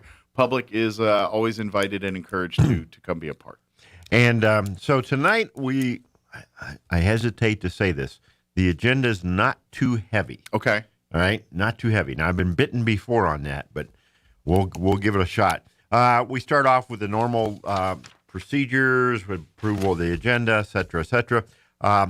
We will have a presentation. Now, we're at the mid-year point. Wait a minute. It's January. But no. See, this is the physical year. Yeah. What? It's the money year. The money year starts July 1. Yes. Goes to June 30th. Don't ask me why we do it that way. Everybody does it that way. Accountants are weird. Yeah. Exactly. So we're at the mid-year point. So we will have a mid-year financial review, and this is going to be an overall presentation. I've seen the preview of this thing. It's going to be Mr. Nebb, Mr. Juan Fuentes, and Janie Davies will be doing this. And it's going to, where are we at? What's the revenue look like? What's our financial situation? And I encourage people who have any kind of interest or concern about what is the city's financial standing to tune in at least for this part. Okay. I don't think it'll go more than 2 hours. Just kidding. Should be about 10, 15 minutes. And, of course... It's not as long as, say, the blue and the gray. You know, you don't need to... And eventually we will get this up on YouTube because that's where we put all of our videos. Yeah, absolutely, yeah. Making this all transparent. Something that, it's come a long ways in the last 8 years, but we're excited to have Technology's made that a lot easier to do that kind of thing. Yeah, it's absolutely incredible. I mean, PowerPoints. We didn't used to do PowerPoint, and it's so helpful for the council and the audience to actually see a way. It's to see that saying numbers versus seeing them or seeing them in a graph makes sense. Oh my gosh, it much resonates better. much better than someone just saying 1,227 in the ledger line. Yeah, no one cares. So that'll be I'm serious about that. If you're interested, have questions about our city finances, go ahead and tune in and watch that. Now, well, and this, to the point there, everyone talks about we spend too much money here, don't spend that money here. Well, now you can see the numbers, and then you can see what actually where the money goes, and then you have a real understanding as opposed to what you heard on Facebook from that guy that shared that one post on that one page about that one thing or whatever. Yeah, whatever gamut of garbage that you go through to get information. Wow, that it is. All right. So then we next thing we go up. Councilor Oropesa pulled from the consent agenda Resolution 2181 dealing with the Chaves County Hazard Mitigation Plan. What's that? Well, Ms. Karen Sanders, who is one of our outstanding public servants, will be talking about the plan that we have to update every couple years to the state on how we deal with hazards and emergencies. This is kind of a housekeeping thing. Some people are very unfamiliar with what Ms. Sanders does, but to be honest with you, I'm kind of glad it was pulled because this gives a chance to highlight the work that she does, especially the work she does with Mr. Mike Matthews, our Deputy City Manager over Public Safety. We got a few other things on consent. Well, what do you mean by consent? It means these are things that are on the agenda that nobody has an issue with, and none of the counselors do, and to kind of move it through smoothly. Like, for example, approval of the minutes. All right. We don't need to go through all that's something that's housekeeping. Right. Only time that ever comes into play is if someone like missed a meeting or something and they're like, that was not right or whatever. Yeah, but exactly. Usually it's a grammatical thing versus something else. Now, next up is our resolutions. We got a few here. One, the first one's up dealing with an industrial revenue bond. Oh my gosh, what is an industrial revenue bond? Well, it's a tax incentive program for economic development. It's probably the easiest way to try and put it. Okay. And this involves Admiral Beverage Company, which you know is building a brand new, huge warehouse down there at Brasher in Southeast Maine. They used to be over there on Atkinson. Well, they still are because they haven't moved yet. Right. But Atkinson right at McGaffey. So they're building this monster facility. They need more space and more room, and this is what they're doing. So this was an oddity for you. One of the things we had to do, because this is Admiral Beverage, right? Beer and wine and stuff like that, right? Yeah. It's a warehouse. They had to have a liquor license. Even though they don't serve out of that exactly. facility. Even though so we had to just go because there's liquor in the building. That means it's so we had to go through the whole process of approving the liquor license transfer to that location. Interesting. Oh, it was. It was so bizarre. I feel like that's not necessary, but government at its best. When it comes. to I know. semantics, It's like, are you kidding me? We really got to do this? I mean, what's next? You're gonna have to get a liquor license for the truck that carries them. Let's go. Don't give them any ideas. Santa Fe there's is liquor not in there. That's true, but Santa Fe is not our friends. Just remember this: Santa Fe are not our friends. Yeah, we don't want to give them ideas. Yeah, don't tell give them you're just kidding. So now, what this does is kind of like I say, as a tax incentive program. There's some things that involve where instead of taxes, payments are made to the school district, to the city, those entities that are providing services. This resolution tonight is just step one. Gotcha. We ultimately have to have a final negotiated agreement. We ultimately have to go through an ordinance, believe it or not. So there'll be a little bit of a presentation from the Admiral Beverage people. Okay. Now, does this have to do the whole gamut like a liquor license and like a new liquor license, even though, is the old facility got one?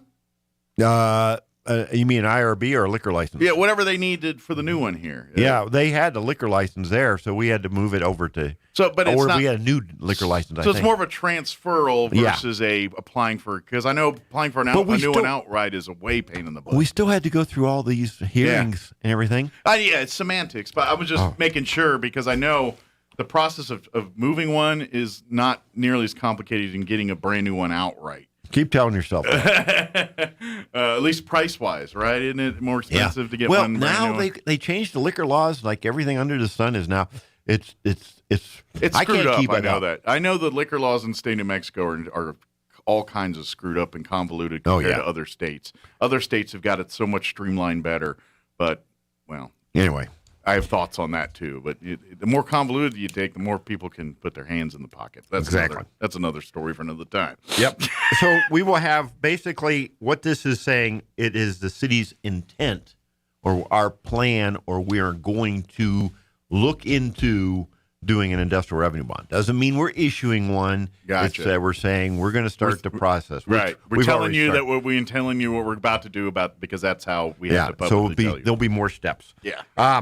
Anyway, next up is going to be our budget adjustment. And we do this every month because the State Department of Finance and Administration requires us to do this every month. So let's take, for example, let's say, and just a simplified idea, say one of our police cars gets hit by somebody, which has happened. Sure.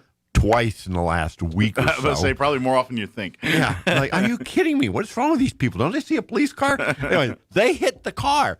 So there's an insurance claim, right?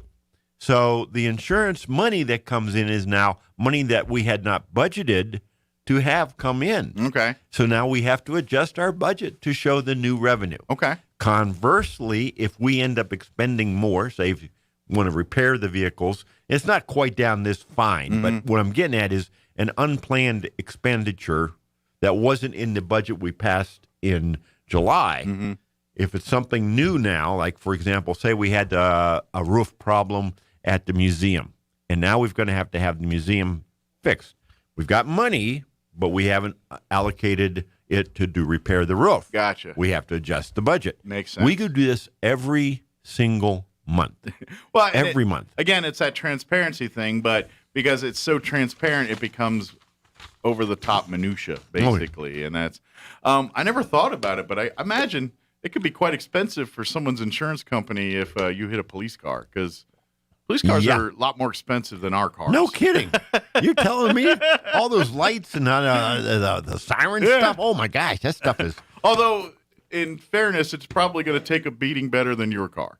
Depends on how fast the other guy's going. Yeah, but I mean, those cars are built to be abused a little bit more than your car is. That's true. That's true.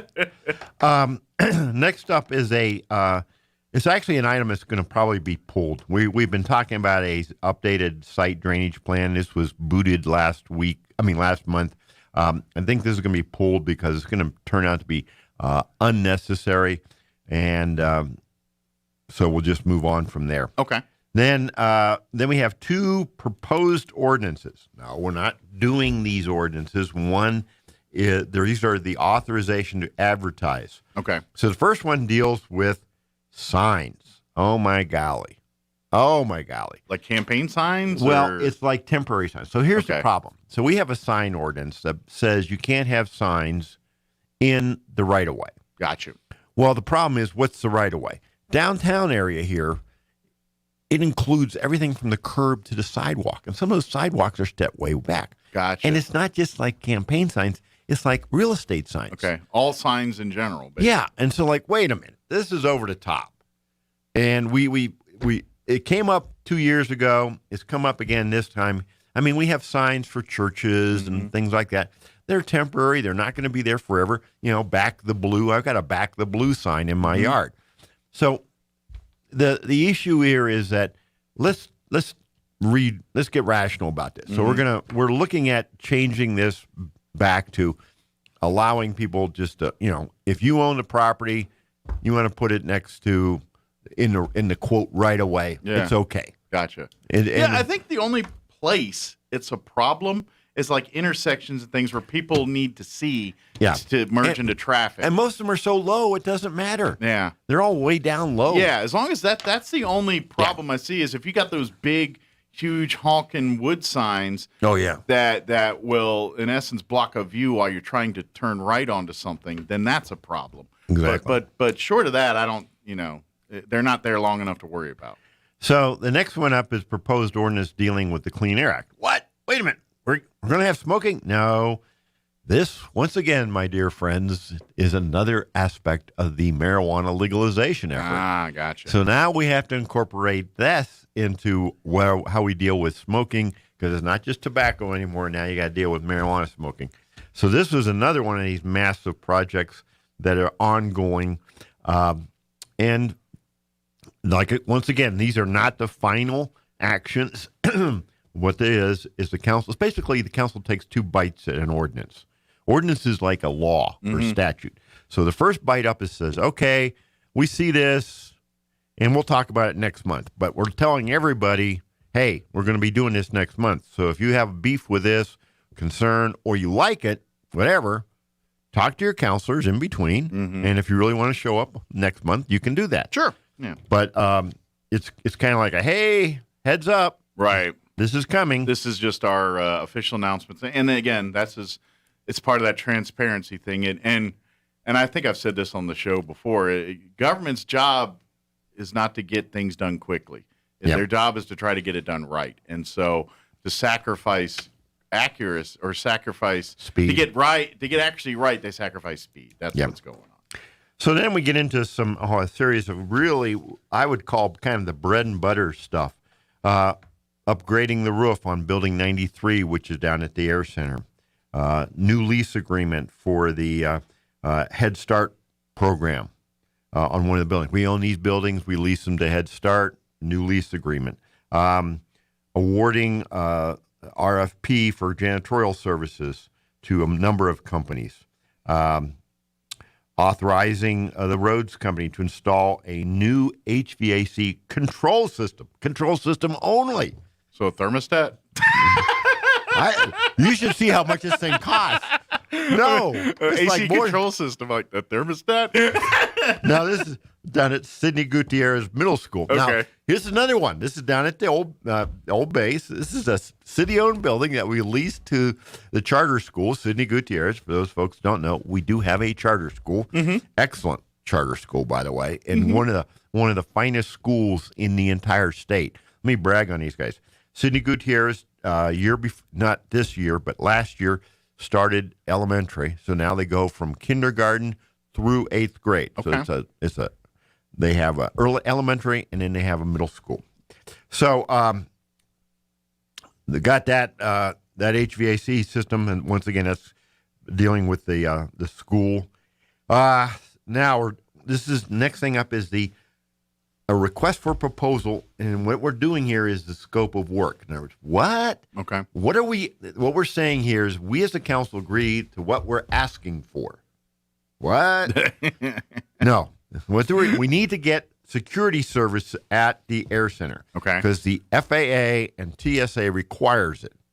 All right. So we have to have security guards there, not the TSA people on the inside, but security guards on the outside. Okay.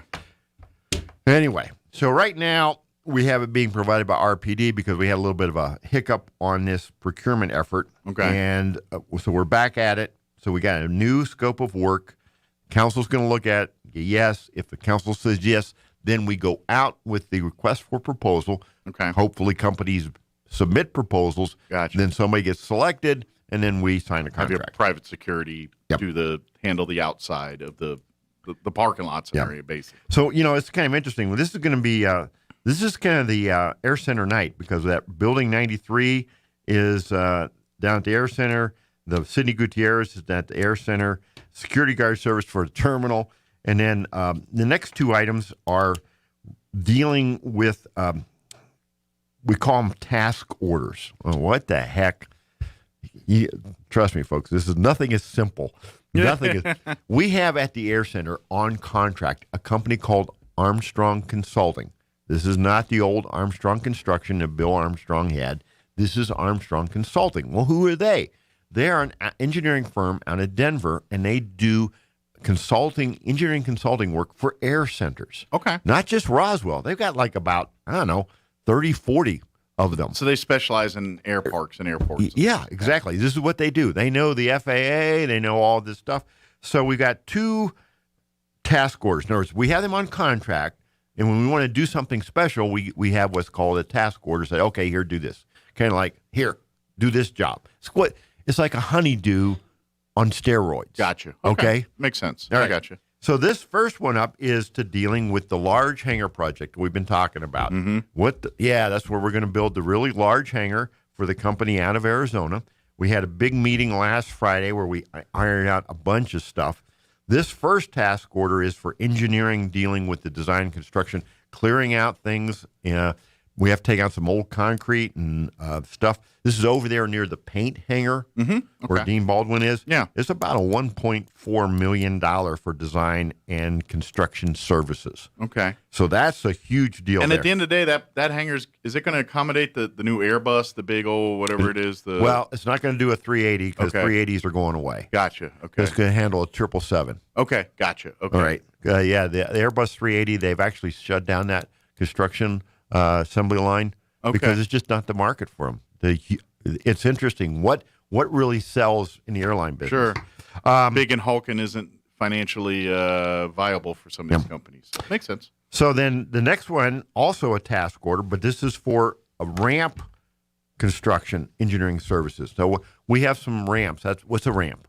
It's not the taxiway. It's where the planes go when they get off the taxiway. Yep. It's where the asphalt is, and we're going to be doing this over near the terminal in the general aviation areas. That's the Navy has used that area, and I assume the Navy's still coming. But anyway, so that is going to be about $500,000, a little over $500,000. Okay. So these two projects are going to be going on at the same time. Then the final item on the agenda is some upgrades at the zoo. We've been working on the zoo. Oh my gosh, There's been a lot of stuff going on at the zoo over the last year here too. Part of the stuff is security. We're going to upgrade our camera system, which we have out there. Some additional fencing, upgrade some of that, and then we're also looking at the first steps in designing some new exhibits. Oh, cool! Very excited about this. Good. We're coming a long way. We've put a lot of money into the zoo, and it's doing very well. Yeah, good. And so we're going to have. We don't have an entrance building yet. We have one that's coming soon. We got a mobile structure. Oh, okay. That's going to be there at the entrance. Serve as the gate entrance and main entrance in and out of the zoo there. And so we're working on getting that all up and running. And the zoo's coming along fine. I mean, we had a tremendous experience with the Christmas Railway. Yeah. You got to get Mr. Roebuck in and have him talk about that. They do a great job out there. And of course, ice skating rink was kind of the new feature this year. It was very. And I spent a little time out there, and I was very impressed with the whole concept of how the staff. Most of those people working there are pretty young kids. Yeah. And Roebuck did an excellent job working with them, teaching them about customer relations. And so it was kind of a fun little experience. Giving these kids an education on, adult world and working and responsibilities and how to treat people. I think we underestimate the value of those business owners who make an effort to invest in first-time employees. And I'm thinking of other people like Farmers Country Market, a lot of young people there. Sure. And Nick Snowberger. Oh, yeah. Nick McDonald's. McDonald's is a lot of people kind of turn their nose up. It is an excellent way for someone to begin their work experiences. Absolutely. And I'll say this because I say it every Friday when I talk McDonald's stuff. They're hiring at McDonald's like everybody is right now. But if you look at Nick's management team, oh my gosh, the folks that are there, almost to a person, they all started basically working fries, flipping burgers, cashiering, cleaning. They were ground level, entry level McDonald's employees. Now they're part of his management team, part of his.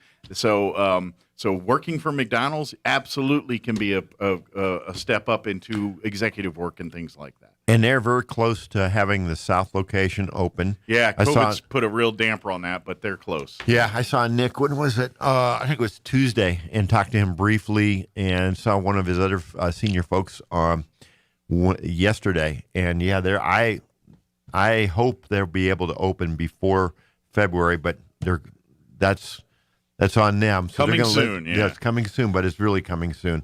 So it's exciting.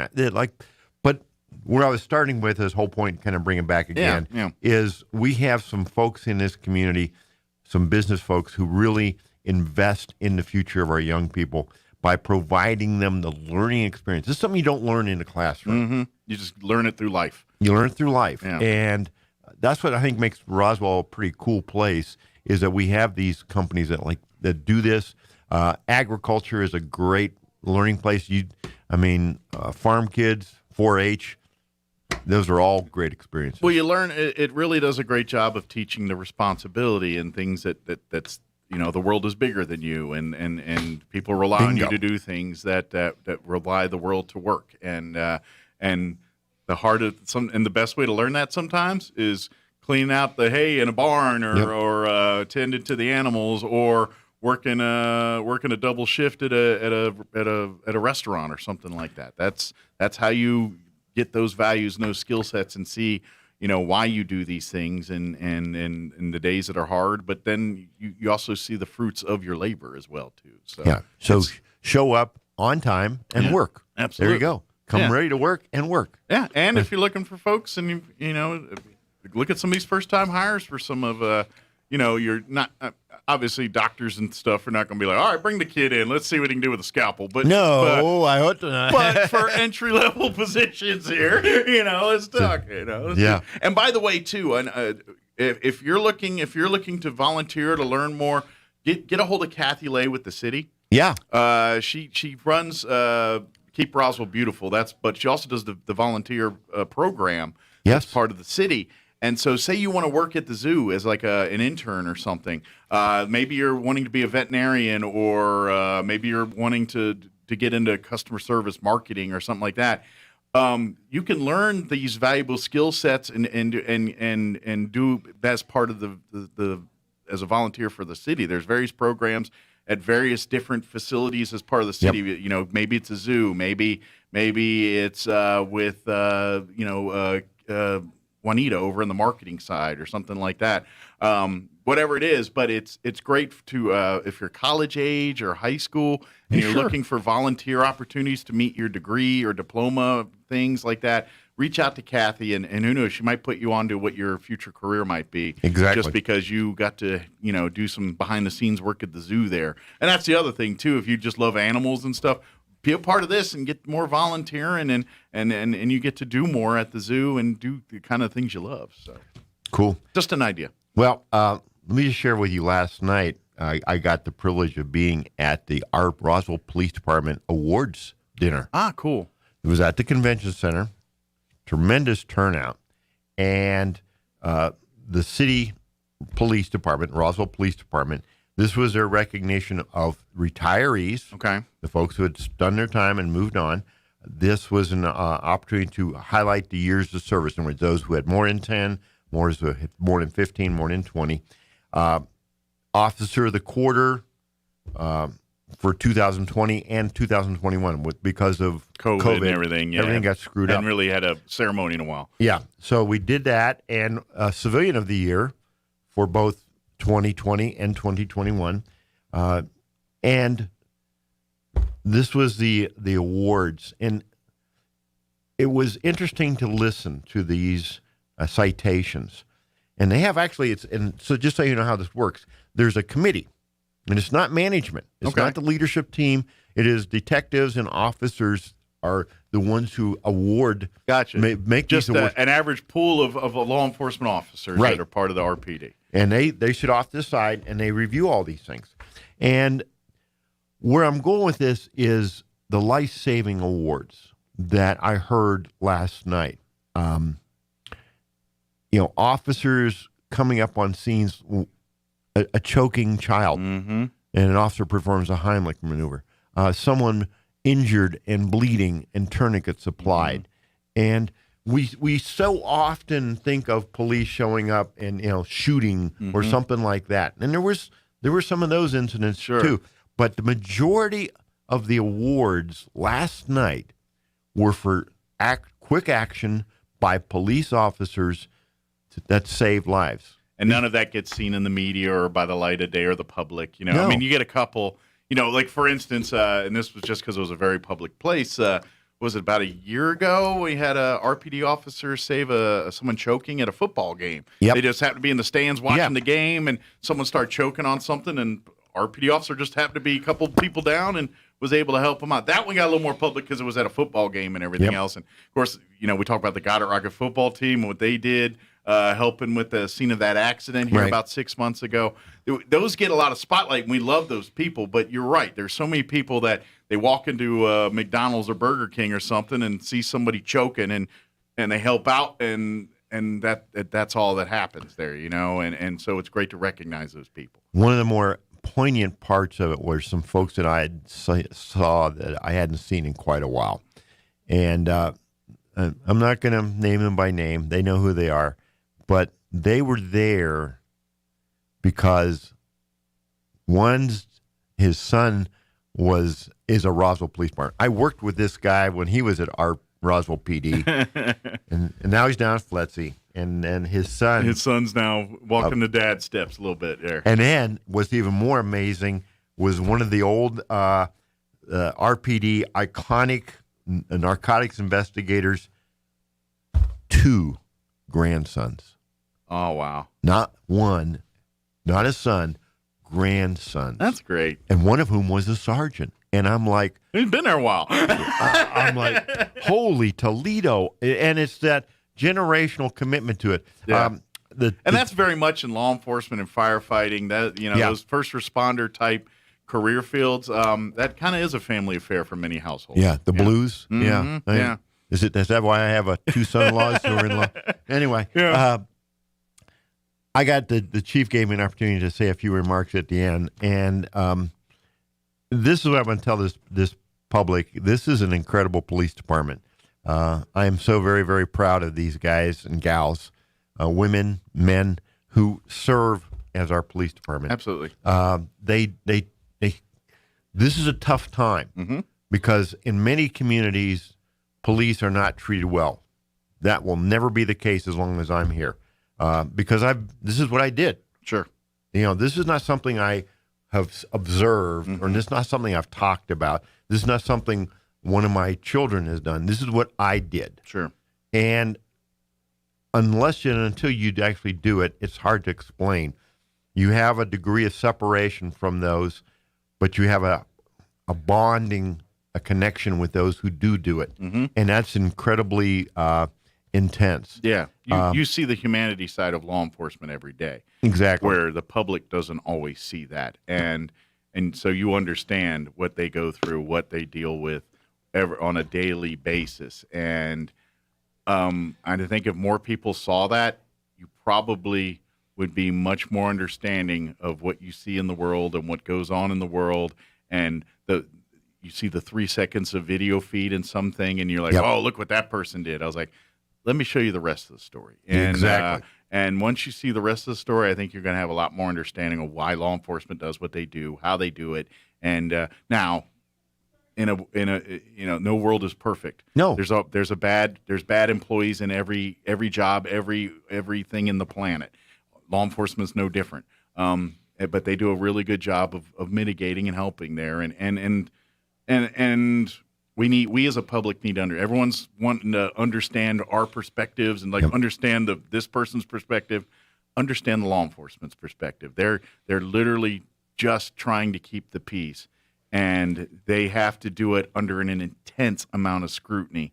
And unfortunately, from people that don't understand the full picture, you're being scrutinized, but people don't understand what you're doing, and that's tricky to navigate. So hats off to these folks, and yes, love and support to each and every person that puts on a badge and wants to be a first responder. One of the challenges, people talk about hiring more police officers, which, we're actually doing pretty darn well. I think Chief told me last night, we're just 6 short of being fully staffed. We've got a bunch going off to the academy, and it's tough in New Mexico because we have a state government that is not sympathetic to law enforcement, and that hurts us. Yeah. A lot of controversy about qualified immunity and being eliminated. Well, what the heck is that? Well, it's not absolute immunity is qualified. Well, what does that mean? That means that if a police officer or a firefighter is trying to do the best they can based upon what they know at that time, and something doesn't go right, you don't hold them personally accountable. You can still sue the city. Okay, fine, we get that. Maybe it's a question of how they trained them, but don't sue. Don't try and take the car away from your cop. Yeah. Don't try to take the house away from the firefighter. And this is the attitude that came out of Santa Fe, and this is what frustrates me with that whole Santa Fe crowd mentality and their cronies everywhere, that they want to punish law enforcement, and it's just it's wrong. Yeah, I understand mistakes are made, but you don't want to destroy people's lives when they have nothing but good intentions. Exactly. And that's educate, retrain, learn, all that, yeah. But to destroy someone's life, in essence, when you get fired as a law enforcement officer, I'm pretty sure it's very difficult to land another job if it's, something like an incident that, I just imagine that follows you everywhere you go. So in essence, you are destroying their ability to live and to do things, and that's not fair. So the final point I'll make is that a few days ago was Law Enforcement Appreciation Day. I think it was January 9th. Might be off on the date. So, folks, if you get a chance, please say something positive to a Roswell police officer. Absolutely. And we'll throw in the Chaves County SO. I worked there. But my heart and soul is with the Roswell PD because that's who would be nice to all the badge folks and give them a cup of coffee or something, or buy their lunch today. That'd be a good thing. Yep. So, awesome. Well, thank you, Mayor. We'll see you in the morning. Yes, sir. Tune in 7:30 tomorrow, 7:35 officially. The mayor will join us, and we'll do the recap of Sports Center. Right? Yeah, the Sports Center recap of the meeting here. So, thank you, sir. We'll see you next time. Okay. All right. 8:55. Quick news and break before more news. Don't go away. Now for a Pecos Valley news update, I'm Jared Cirillo. Our top story this hour, the Eddy County Sheriff's Violent Crime Suppression Unit conducted a one-day operation targeting known violent suspects. During the effort this past week, Sheriff Mark Cage says deputies focused on the Carlsbad area and made 7 state warrant arrests, 1 federal warrant arrest, and 2 people were charged with multiple felony crimes. You can see a list of those arrested on the Eddy County Sheriff's Facebook page. A Houston-based oil and gas company has purchased natural gas processing plants in the Permian Basin. Enterprise Products announced the acquisition of Navitas Midstream Partners on Monday for about $3.2 billion. The deal includes about 1,700 miles of pipelines and up to 1 billion cubic feet per day of natural gas processing capacity. This will be Enterprise's first venture into the Permian Basin, one of the U.S. most prolific oil and gas fields. You're up to date. I'm Jared Cirillo. Your weather forecast is brought to you by Do Right Roofing. For a free estimate, give Do Right Roofing a call today. 623-2273. That's 623-2273. Hi, I'm Dennis Kintai, Mayor of Roswell. Since becoming mayor in 2014, we've accomplished a lot. We've cleaned out numerous derelict structures that spoil our neighborhoods. We've constructed a state-of-the-art aquatic center. We have built 2 new splash pads in city parks for families to enjoy. We have invested over $25 million to revitalize our air center. During the COVID-19 pandemic, the city of Roswell has stayed open and free while we work to ensure everyone's safety. Today, we are under attack from those trying to impose Santa Fe values on our way of life. I will always fight to keep Roswell values front and center. We've done a lot, but there's more to be done. I'm asking you to vote to keep me, Dennis Kintai, as your mayor on March 1st. Together, we can keep Roswell free. This is Dennis Kintai, and I approve of this ad. Have you been dealing with stress or anxiety lately? Don't let that stop you from getting the dental work done that you know needs to happen. Hi, this is Dr. Sarah Usher with Carabelli Dental, and every day we help people just like you have a relaxing and pain-free experience with IV sedation. Just imagine a dental experience where you don't remember the needles or the drills. If that's what you're looking for, we can help. Let us ease your stress and create the best dental experience ever. Come see the team at Carabelli Dental at the corner of 9th and Main or call 622-4455. I know you've been waiting a little bit longer than normal. Jen's manicure spot needs an extra pair of hands. Who's at the front desk right now? Someone who's handy with everything from nail files to spreadsheet files. Deidre's not coming in today, but we have that whole bachelorette party. Indeed can help her hire great people fast. I need Indeed. Indeed you do. Instant Match instantly connects you with quality candidates whose resumes on Indeed match your sponsored job description. Visit Indeed.com/credit and get $75 towards your first sponsored job. Terms and conditions apply. You could save big when you bundle your home and auto with Progressive, but when we just come out and say it, it feels like it falls a bit flat. So instead, we're going to have someone else say it. Because for some reason, when a random person talks about how great something is in a commercial, it's more believable. I saved with a Progressive home and auto bundle. And there you have it. I mean, I'm not sure why she's more believable than me, but either way, you get the point about the saving. Progressive Casualty Insurance Company and Affiliates. Discount not available in all states or situations. Your home for Kim Commando in Roswell. 106.5 Roswell's Talk FM, KEND, Roswell, New Mexico. We're closing in on 9 o'clock. Town Hall News up next. We'll be back on the other side of Town Hall News. Do not go away. You're listening to Mornings with Mike Winters. News this hour from townhall.com. I'm Rich Thomason. It is quite the game of brinksmanship being played by Vladimir Putin in Russia's standoff with the West over Ukraine. Putin's latest move comes as the U.S. and its allies refuse to consider Moscow's demand for guarantees that NATO stay out of Ukraine and other former Soviet satellites. Russia's Deputy Foreign Minister Sergei Ryabkov told Russian media that he couldn't exclude the possibility of Russian military deployment in Cuba and Venezuela. Ryabkov led the Russian delegation in recent negotiations in Geneva. The talks failed to find a solution to Moscow's security demands amid a build-up of Russian troops near Ukraine. Ryabkov said that Russian President Vladimir Putin had warned military technical measures would be taken if the U.S. increased pressure on Russia. I'm Karen Chamas. Raging inflation, not just a problem at the retail level. Word this morning that wholesale prices surged 9.7%. in 2021. It's an annual record and provides further evidence that inflation is still present at all levels of the U.S. economy. The Labor Department says its Producer Price Index, which measures inflation before it reaches consumers, did slow on a monthly basis.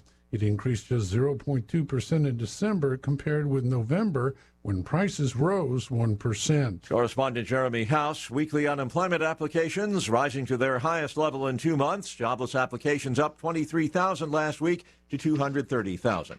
President Biden claims America's hospitals being flooded by people not vaccinated against COVID. President delivering an update this morning on his administration's battle to contain the big surge of COVID-19. Stocks are mixed on Wall Street right now. The Dow is up 148 points. The NASDAQ Composite Index is down 120 points. And the S&P, 9 points in the red. More on these stories at townhall.com. So I invested in one of those fancy new exercise bikes. Without a doubt, a very special tool to help me get healthier. The problem is 3 days go by, then 4, and I've done nothing. And then it's night 5, and I'm sitting at the kitchen table, and I look down at myself, and I can't help but just laugh. Because there I am, wearing the exercise t-shirt that came with the bike, and I'm eating 2 corn dogs. And I think we'd all agree, the special tool only matters if we use it to our benefit. At United Faith Mortgage, we believe we have an advantageous tool for you. Our mortgage team is an arm of a bigger company who is a direct lender, which means our company gets to use its own money and make its own decisions. There's no middleman. And often, this allows us to get you a better rate on your refinance or new home purchase, which can save you monthly and lifelong money. We are United Faith Mortgage. United Faith Mortgage is a DBA of United Mortgage Corp. 25 Meadow Park Road, Melville, New York. Licensed mortgage banker. For all licensing information, go to NMLSconsumeraccess.org. Corporate NMLS number 1330. Equal housing lender. Other license in Alaska, Hawaii, Georgia, Massachusetts, North Dakota, South Dakota, or Utah.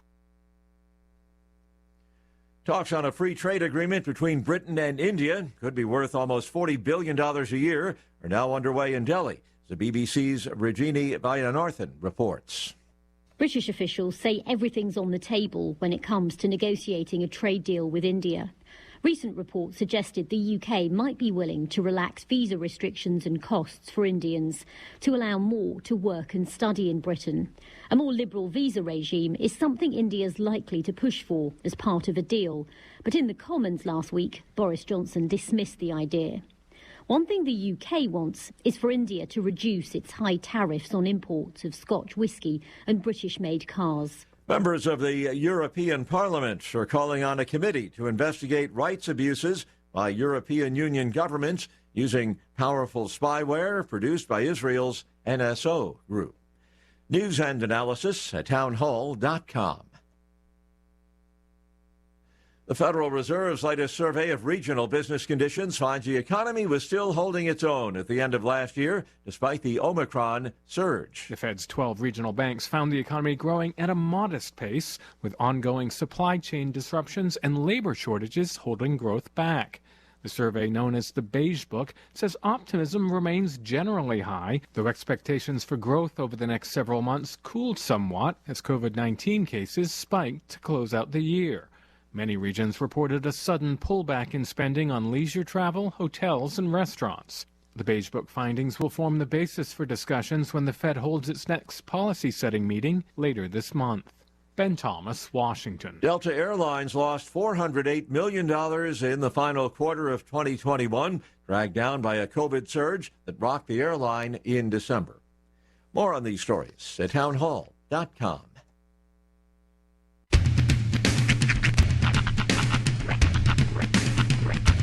What in the wide, wide world of sports is going on here?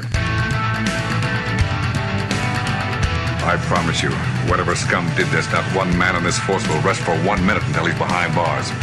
Now let's grab a bite to eat. Yeah, come on. I feel the hot wind on my shoulder and the touch of a world that is older. I hit the switch and check the number. Leave it on and then I slumber. I hear the rhythm ringing through it. Flamenco guitar and cumbia music. I hear the talking of the DJ. The devil said, what does he say? I'm on a Mexican radio. I'm on a Mexican radio.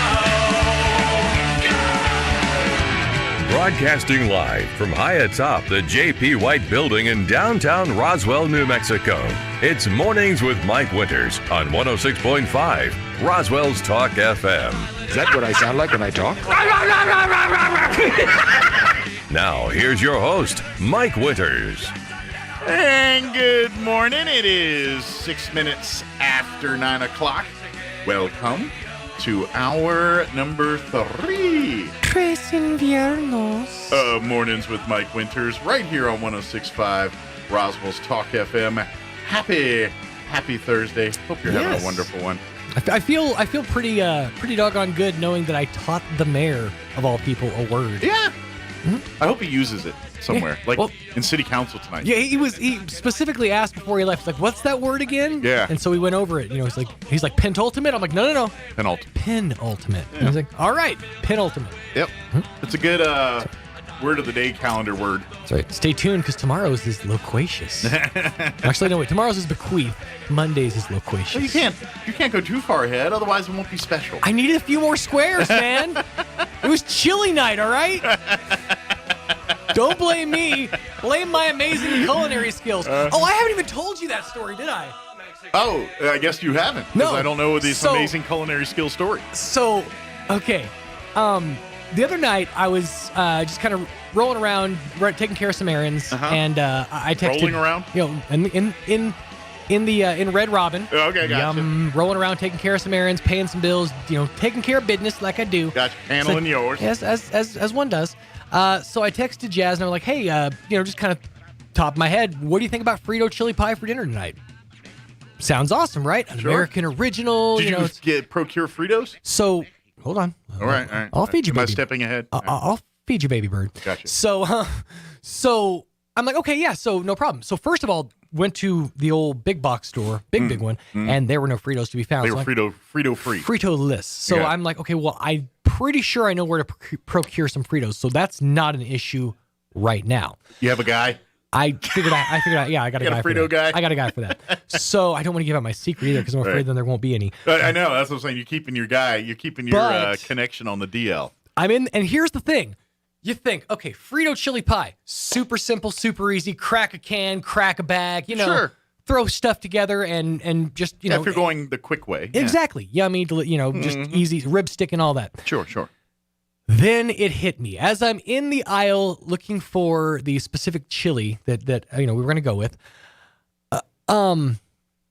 she can't have red meat.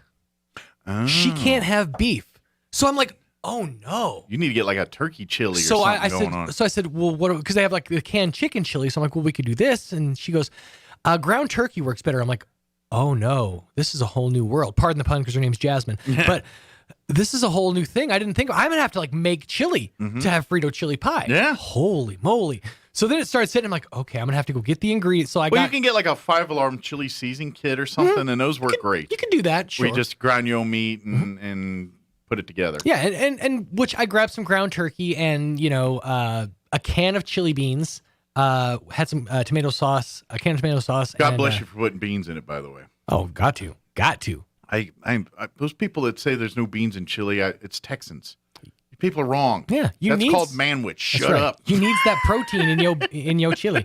So mixed it all together. But here's the thing: went home or went back to her place, threw it together like in a cast iron skillet, whatever. Didn't actually have all the seasonings that I wanted, but made work with what I had enough to qualify as chili. And made a freaking amazing cast iron pan of just like one pot chili. Good deal on the fly. See? Yeah, you can make things. Boom. Yeah. And it's probably 10 times better than what you were going to buy in a can. Probably, yeah. Yeah. But I was just thinking, simple, easy, because, just the girl I've sat there and eating like sardines. So did you procure said Fritos from your Frito guy? I did. Right. I have a source, but and that source in and of itself is dwindling. Like I went to look and they only had a few bags. Was it the plain old regular Fritos? Scoops. See now I've done hoarded a couple bags of scoops. I got 2 bags in my. The scoops don't seem to be as hard to find as just the regular strip Fritos. Yeah, well, the regular strip Fritos work best in Frito pie. They do. Those are the ones that you want to use as a fork. Now, if you're going scoops, it serves as its own spoon. So now it just turns into just dipping Fritos in chili. Right. That's what I turn that into. Yeah, I throw I'll more take like chili. It's like nachos, but with Fritos. And to be honest, most of the time when my wife wants to do Frito pie, I do Frito nachos. And basically I'll get my scoops and then I will either have a bowl of chili and I'll throw some cheese or onions or whatever I want to put in there and then just scoop them out. Right. Now, if you want to go full-blown... Forkless chili. If you want to go full-blown, like, with the fork, all you got to do is just one extra step. You put your Fritos in your bowl. And you got to break it up a little bit. Yeah, mash it down One of these bit. with a fist. That's all. You make your own mortar and pestle. Yeah. With your fist and crush them up. I get it. Get the chip I out. understand. Yeah. This is what you like, Mike, but in an apocalypse, you have to make good with what you've got. And that's why I do my scoop thing, because that satisfies that craving to dip. What's really funny is, and this is, I'm actually really excited about this. She went and saw a friend the other day and got a big box, and we went through them of MREs. Oh no! Half for her setup because she always has to have some on hand because she's would she that. She be willing to sacrifice one to us to bring on air? Oh, and absolutely. Maybe I'll sample talk to her. one. I'll talk to her. Yeah. Because I haven't had an MRE in so long. We were literally going through and like picking flavors. I haven't had one in so long. I kind of want. You know what? Weirdly enough, there's a soft spot, and I kind of miss an MRE. It came up as an idea because I was saying, what would be really, really kind of a cool, fun, like ironic thing is go out and have like a full blown picnic lunch, like out like once it's springtime, like out on the hill, pretty view, the full blanket and everything, the basket, but then just have 2 MREs in there where we just prepare our meals. I just thought it'd be kind of a fun thing. You laugh, but when I was in the Air Force, right, I and I was an airman in the dorms and everything. I was, broke. I think I got $1,000 a month or some insanely low fee. But you go on exercises. We get exercise. They give you MREs, and so they would give you here's 3 or 4 MREs. Here you. So I'd have a bunch of these MREs. Sure, you store them up. Exactly. And at that point, you start tier systeming your flavors because she was going through and picking out the real good ones. Yeah. She's like, oh, And she doesn't eat beef. She's like, this is going to mess me up. She grabbed the beef stew. She's like, this one right here, this is top tier. She's like, this is God tier MRE. So we were just going through and like picking out flavors and stuff. But here's the thing, like, so when I was in the military, my 20s, I'm a 20-year-old kid living in my dorms. People have like your snacks. Right. I got some chips or, whatever.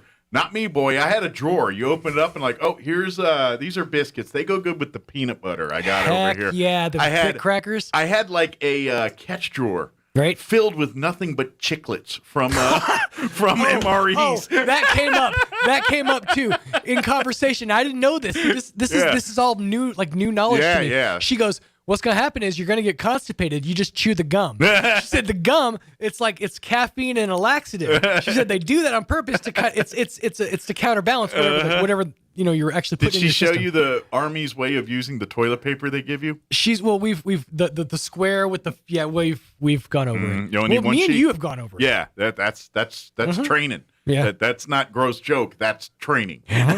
That's how you do it. You can't spare one square. Actually, yes, I can. Let me show you something. Yeah.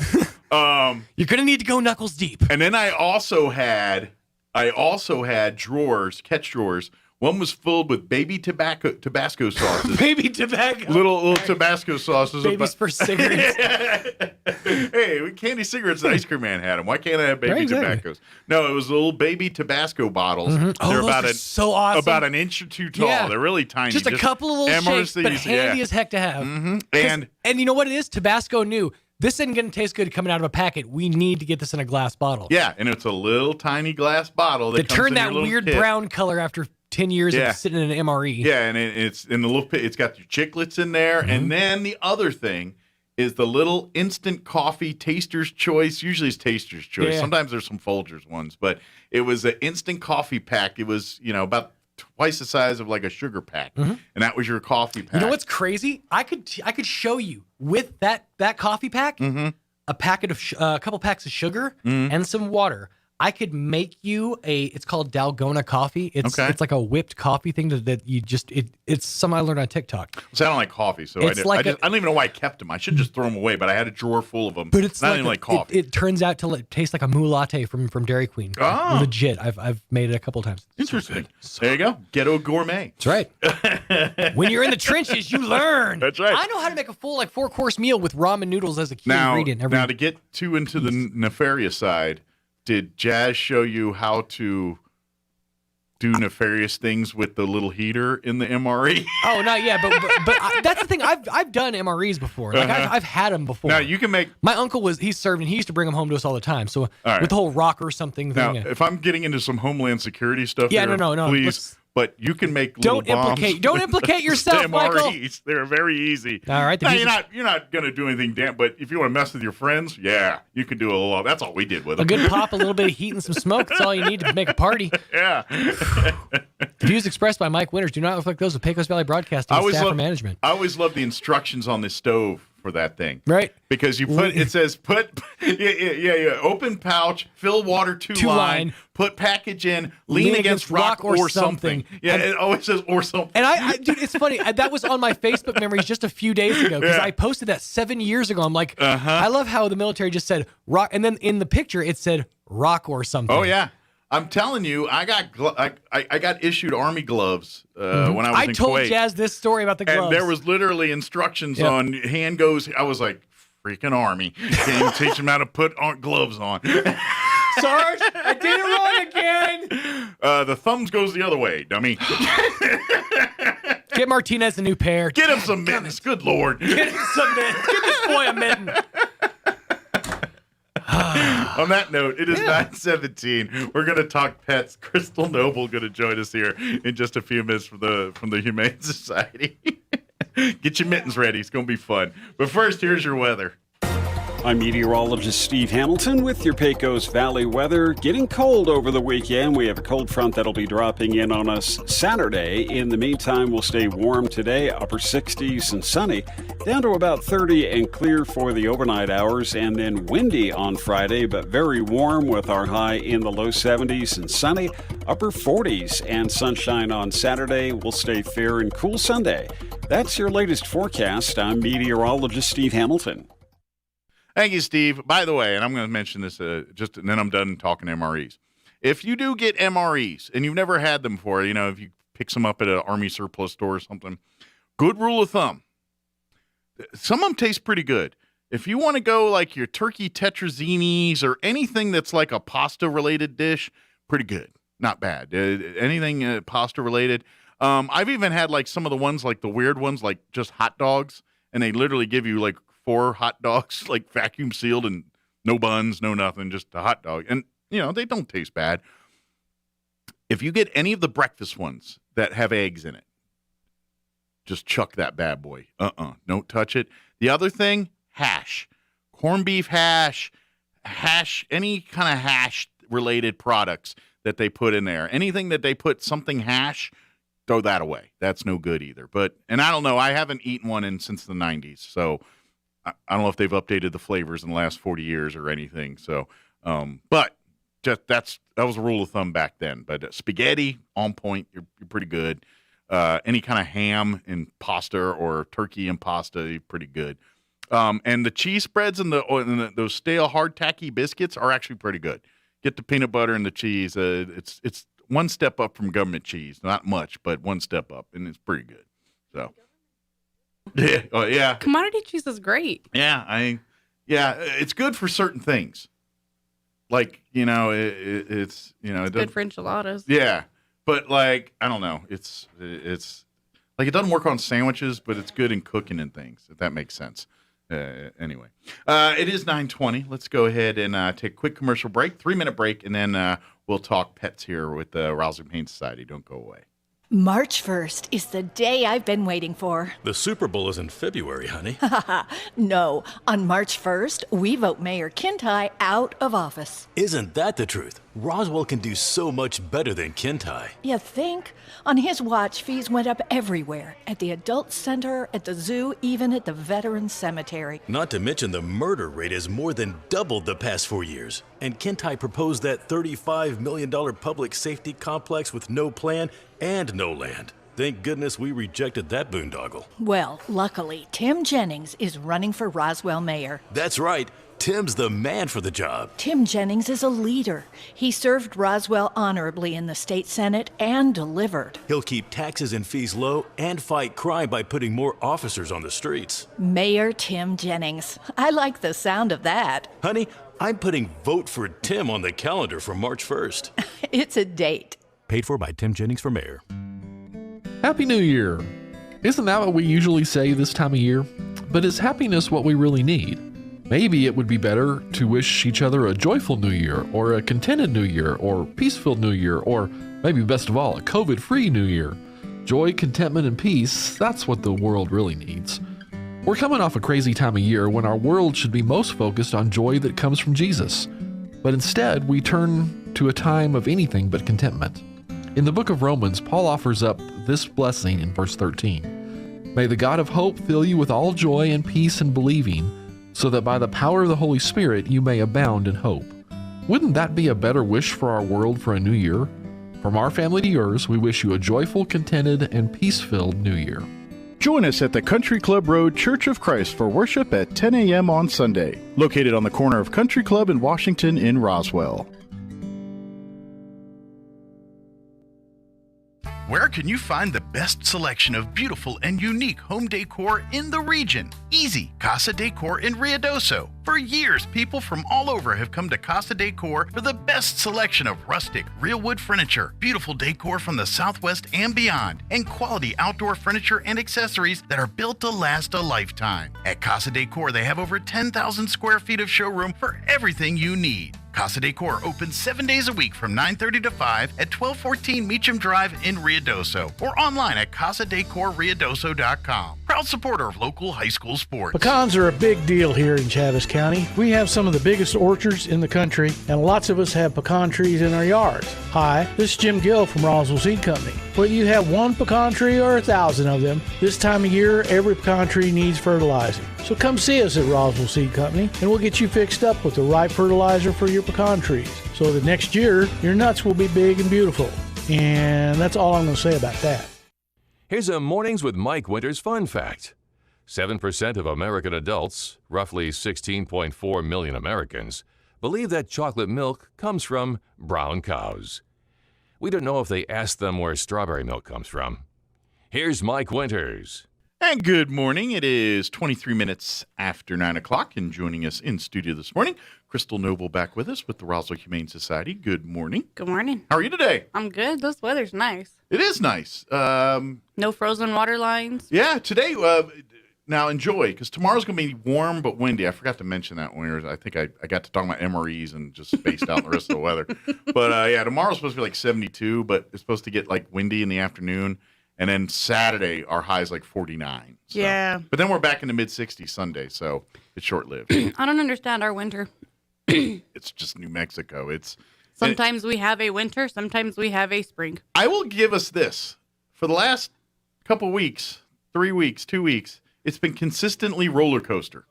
Like, it literally, for nothing but the last couple weeks, it'd be 71 day, 40 the next, 71 day, 40 the next. You know, it's been consistently doing that for the last couple of weeks now. So, and that's why people get sick. There you go.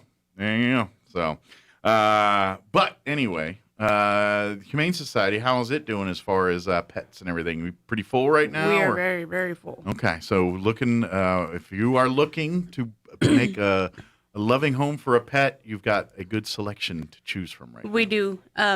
Now, typically we don't have the opportunity to talk about dogs hitting their 1-year anniversary. Oh, you got some? We've got multiple. Oh, bummer. Yin Yang will be hitting his 1 year. Okay. Denim, Gabby, and Scrappy Doo. Okay. And then we have Beauty and Charming. April's their 1-year anniversary, but they're pups, you know. Okay. They're not very big. They're lab mix, maybe with pit bull. The mom was pit mix. Okay. But they look more labby. Okay. And they're super sweet, super loving. You know, they were born and brought to the shelter 2 days after they were born. So they've spent their entire life at the shelter. All they know is the shelter, pretty much. Yep. All right. So they need to get home. They do. We have Cookie, who's been there almost a year. So we have a lot of dogs that have been there quite a while. And typically, you know, 2 to 3 months, you know, that's on long, average. On average. Yeah. But, you know, when you're coming across a year, you know, after a while, the animals start to get, you know, a little bit unhappy, kennel sour. And absolutely. You can walk them so many times, but that's still not equivalent to being at home. They need a life with a home, with a family, and they get to, you know, sleep all day or play or whatever, you know, what dogs do, you know, live the life that they do. That's what these dogs need. So if you're looking to really rescue some pets, there's a half dozen right there that are looking for good homes and been looking for a while, and I bet they're all great dogs, too. They are. You know, Yin Yang, the only issue that Yin Yang has is he can climb chain link fence. Okay. And he can get out of a 6-foot fence. So you need some... he needs some cinder block and 8-foot. Gotcha. But, you know, lots of walks, lots of activity. You know, if you were a hiker or something. And that's another thing, too. I imagine that dog, once the dog is with a family and has a chance to exercise and live its life, I bet it'll just calm down and stop trying to do... His need for escape will go away. Yeah, exactly. Once you feel that need, the dog will stop trying to do that. Denim, you know, she's super, super sweet. She's probably about 90 pounds. Okay, so big girl. She's a French Mastiff mix. Okay. She's pretty big. Yeah. But she's super sweet. She will not jump on you. She sits for attention. When you're trying to leave, she spins in a circle so that way you can't leave. So she's like, nope. She's a big lover. She does a derby around you. She's like, no. But, you know, all she really wants is to be pet and go for walks. She loves walks. She sees the harness and she just sits and waits. She's like, I'm going. So despite being a bigger dog, she probably would be okay for a solo, you know, someone, as long as they're, you know, physically able to walk. Yeah, and she do all does that, not pull on the leash, you know. Yeah. I'm sure if she saw something that excited her, then, but, you know, when she knows she's going on a walk, she's really on her best behavior. But maybe a male that's living single, older male, that someone who can handle the strength of a 90-pound dog, because I would hate for a little lady to have that sweet dog and then, like you said, sees a squirrel or something and takes off running, where at least a male could. She has a moment, squirrel. But it sounds like she's pretty calm, tame. She is. She was on a release just because we had her and her sister. They were both on a release because they got bigger than they expected them to. And the wife was fearful that she couldn't handle them, Okay. and they had 3 small children. Gotcha. So when the husband worked multiple hours throughout the day, and the wife was home with the kids, Sure. and just feared that they were too big for her to handle if they were to do something to the kids. Aggressive. Now, she sees kids. She's like, oh my God, she's in sensory overload. She loves kids. So she's a family dog. It's really, She is. Or a companion dog. She'd be great for that. And sounds like would be love to just, have that one or family of people to love and be a part of. So Yeah. So if you love a big goofy dog, that sounds like the one you want there. She does slobber, so prepare for that. It's a mastiff. The mastiffs do that, or part mastiff. And Yeah. if there's any part of a mastiff that's 90 pounds, there's going to be slobber. It's just it's part of the beat. And she knows how to use your sleeve to wipe it off. But she's a lover. So. She really is. She's really sweet. Awesome. We have plethora of cats. Still have a waiting list of cats to come in. So Okay. We've got kittens. We've got adult cats. We have 2, and I'm going to call them middle-aged because, 9's really not old for cats because they live forever. Yeah, they can live 18 years, no problem. So middle-aged. They were owner released because their mom was diagnosed with stage 4 cancer.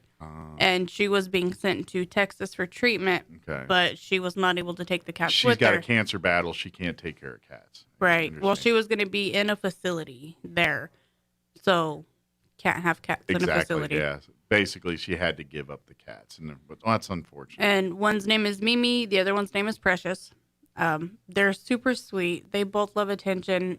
Precious is a long hair, and she loves to be brushed. Okay. They're both already spayed, but they will need microchip and rabies. Okay. And ideally, it sounds like if you can adopt 2, that'd be a good, since they've used to being together already. Yeah, they're so...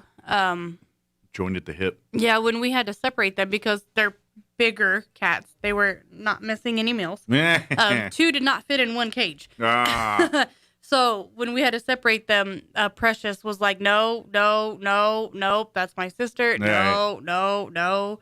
So they're side by side, but it's still not the same as being together. So hopefully, if you're looking for one cat, why not have 2 and take them both? Yeah, and cats live for a very long time. Absolutely. If they're 9 years old, they're already outgrown the youthful goofiness.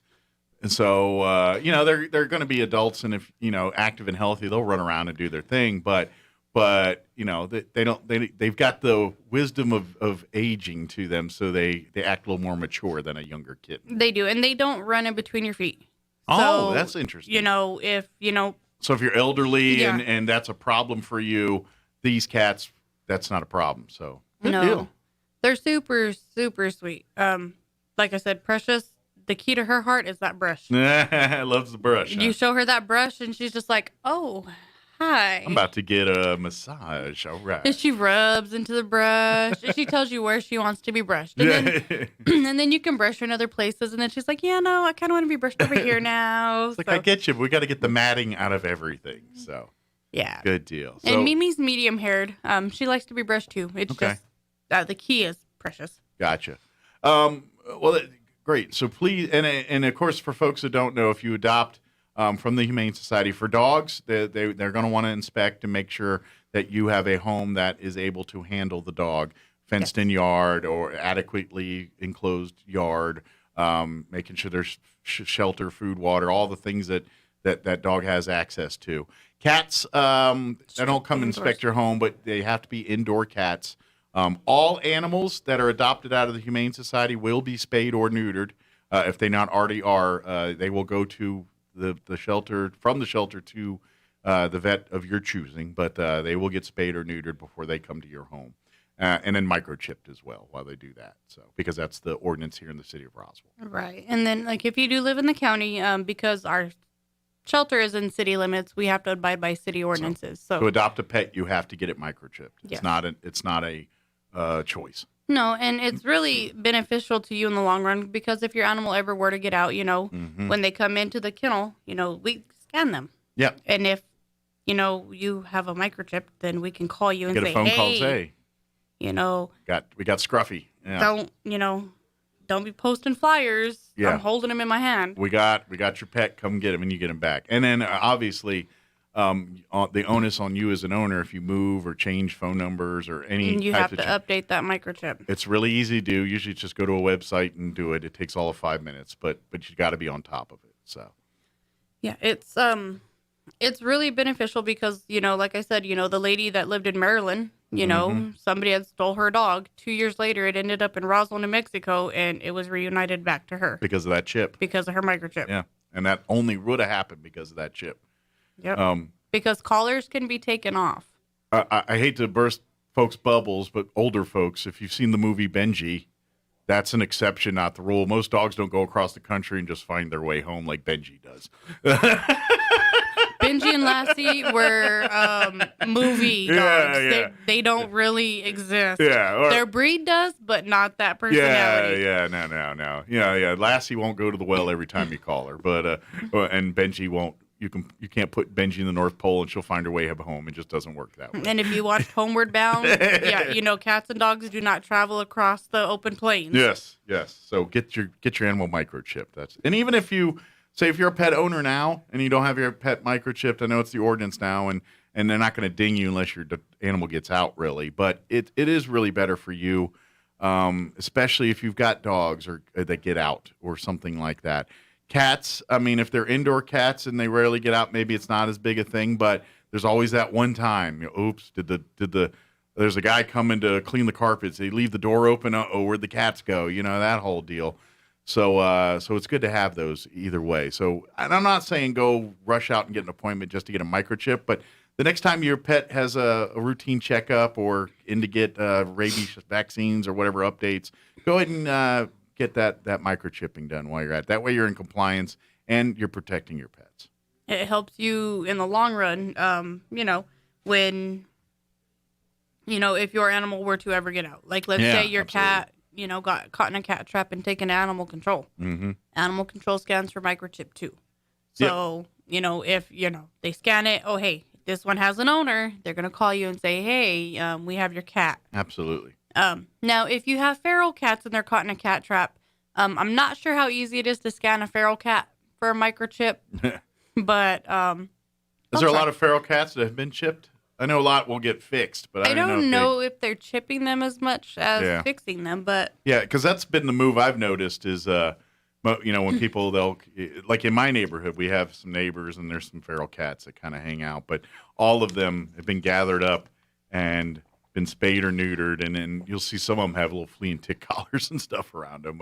But yeah, so there's people taking care of them, but I don't know if they're getting them chipped too or how that works. But if you have a feral cat and you want it chipped, I don't know that it'll get scanned because, they're not the easiest to deal with. Yeah, exactly. Yeah, and unfortunately, the shelf life of a feral cat is much less than your pet cat. It is.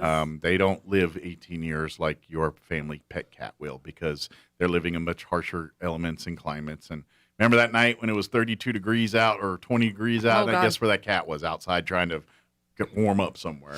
And that takes away life when they do that. So. It does because their body has to work harder to stay warm. Absolutely, yeah. I want to ask while we're talking this real quick. Are vouchers, the low-income spay and neuter vouchers still available in 2022, or how's that going? It has changed a little bit. Okay. It is no longer low income, so you do not have to provide income. Okay.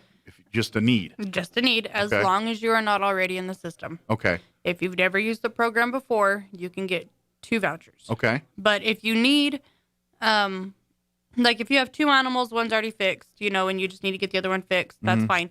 But once you enter into the program, they cannot reissue you another one. So if you have 2 that you're debating, I want to fix this one, but not this one. Get 2 vouchers. Get 2 vouchers. And it covers 150 now instead of just 100. Oh, great. So they upped it. So if you've got a little dog, that might pay for the whole thing. Mm-hmm. Bigger little dogs dog, will cat. be a little bit more. Yeah. Yeah. And depending on the vet you go to, each vet charges a different price. Sure. Absolutely. So it varies. But yeah. No longer income required. Well, great. So just take your ID in as long as you're not in the system. Yeah. Then we can issue you up to 2 vouchers. So if you're adopting a pet from the Humane Society, you need to just go ahead and get it. Why would you not? It does not go towards adoption. Oh, it's just for people that are already pet owners. Yeah, people that are already pet owners. Okay, so if you're already a pet owner. Yeah, but if your animal has been picked up by animal control. Okay. It will help towards the reclaim of your animal. Okay, so you can use it that way to get them out of jail. But it does not go towards adoptions. Okay. It just goes towards animals already at home or reclaiming at animal control. Gotcha. Very good. So make note of that there. So if you've got some pets here, or maybe you acquired one from a different avenue. One showed up in your yard one day, or unfortunately you found someone doing puppies in the parking lot kind of deal, which I hate. But that is illegal. It is illegal and it happens, but I hate it because it's just not good. There's nothing good about that. What about thrift store? Let's get some updates This Saturday is the big day. Good deal. New year, new day sale. Everything in the store is half off. Awesome. So if you want to save big on the deeply discounted stuff already, this Saturday is your chance to do that. So, and people get paid on the 1st and 15th. Mm-hmm. Saturday's the 15th. It's payday. Payday. So, if you're looking for stuff, they've got a plethora. Good deal. Clothes, shoes, purses, small appliances. They've got a full-size bed there. Wow. They've got a lot of stuff, and it's all going to be 50% off Saturday. Excellent. So please come on by. What time does the sale start on Saturday? 10 a.m. 10 a.m. And then it'll end when they close at 4:30. Gotcha. But if you wait till 4:30, pickings might be slim. That's all I'm saying. Get there at 10 o'clock or somewhere thereabouts, because I know, especially thrift store. The regulars are already going to be lined up out the door. Put it this way. It's Wednesdays, right? That's their new, like, the thrift stores close Tuesdays, and they do restock and replenish and do stuff there. So the regulars know Wednesday morning when they come in at 10 o'clock on Wednesday, that's the new items are on the shelf day. So every Wednesday you could set your watch by it. There's going to be a line of people. Starting about 8 or 9:40. About they get there about 9:40. 20 minutes till. And so in the summertime, they're lined up down the building. Gotcha. In the wintertime, in the cars they're in waiting. the cars, and about 5 till they get up and they go up against the building. And they're waiting for the first person to break the seal. Like, all right, who's going to get out first? All right. And then once that one person does, everybody in there is the first person. She's the designated. She's always the first person. Sets the tone on who gets out 1st. Mm-hmm. And she's cute, beanie, scarf, Prepared gloves, up, big old jacket, ready to tackle the colder weather. So. Yeah. But so come on out and be a part of it. Like I said, it'll be at 10 o'clock this Saturday. Yep. If you're not familiar, the Humane Society is on East McGaffey. It's matter of fact, Animal Control and the Humane Society are right next door to each other. We share a parking lot. They're on East McGaffey. So if you go down there, and the kennels and the thrift store, they're on site. Right next door is the Animal Control. If the kennel hours and the thrift store hours are a little different, we'll give you those here in a minute. But so I always want to say, if you go into the Humane Society and you're looking around for pets and you don't see anything that you connect with or whatever, don't leave without walking right next door over to Animal Control and take a look at their pets, because it does not matter which building you get it from, you're rescuing pets regardless. So it's a good thing to hit. And if you worry about rescuing, don't worry. If the Humane Society, you adopt over there and that opens up a kennel, if there's any animals on the short list next door, that's what they do, is fill it with that. So you don't feel bad about one animal in one building. And it's like, you're helping regardless. And there's a lot of rescue groups that do help animal control as well. Absolutely. So they're always keeping an eye on their short lists and things, and try to get plans in place if one of those pets start getting on those short lists. So there's a lot of people that watch that and keep try to do as much as they can to prevent from having to put any of these animals to sleep. And to my knowledge, they really haven't had to, unless it was like sick or aggressive. Gotcha. So they've been doing really, really good with adoptions and rescue groups pulling from them. Good to hear. But regardless if it's animal control or us, saving a life is saving a life. Yeah. And, we might not have, something that you're interested in. Mm-hmm. And animal control is just a walk in the parking lot. So absolutely. Yeah. Why not look? And like I said, I've adopted from both. I mean, my dog Sissy came from Animal Control. Hannah, my current cat, she's from the Humane Society. And then Bella, my other cat's a pound cat. She's a pound cat. Oh, I miss pound puppies. Oh, that doesn't age me. I remember pound puppies. Oh man. See, I'm a little older, so by the time pound puppies came out, I was too cool for school at that point. Yeah. Oh man, pound puppies. I would have looked stupid messing with pound puppies. I was trying to lure women.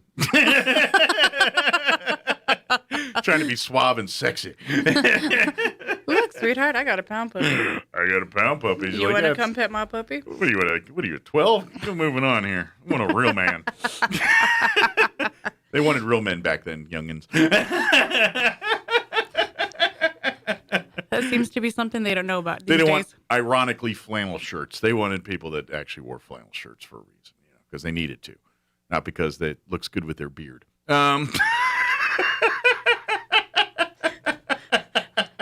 Lumberjacks really existed back then. Yeah, they're actually real ones. Not ones with skinny jeans. Oh, that's awful.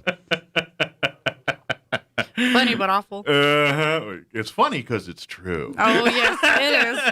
Because I wore flannel with skinny jeans yesterday.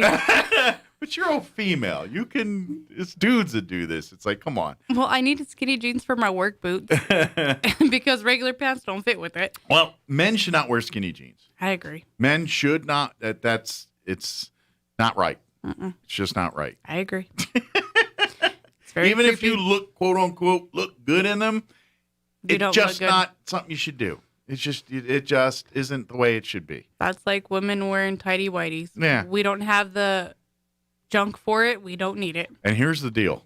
All you 18, 20-somethings right now, sporting all this stuff, here when you're in your 30s, you're going to see pictures of yourself now and say, man, I was an idiot. You're going to do it. We all do it. You're going to, too. And it's going to be those genes that we're telling you right now are bad. When you're in your 30s, you're like, oh, they were right. These are bad. Trust me. You're going to have that moment, and they're going to hit you, and it's going to be those genes. Yep.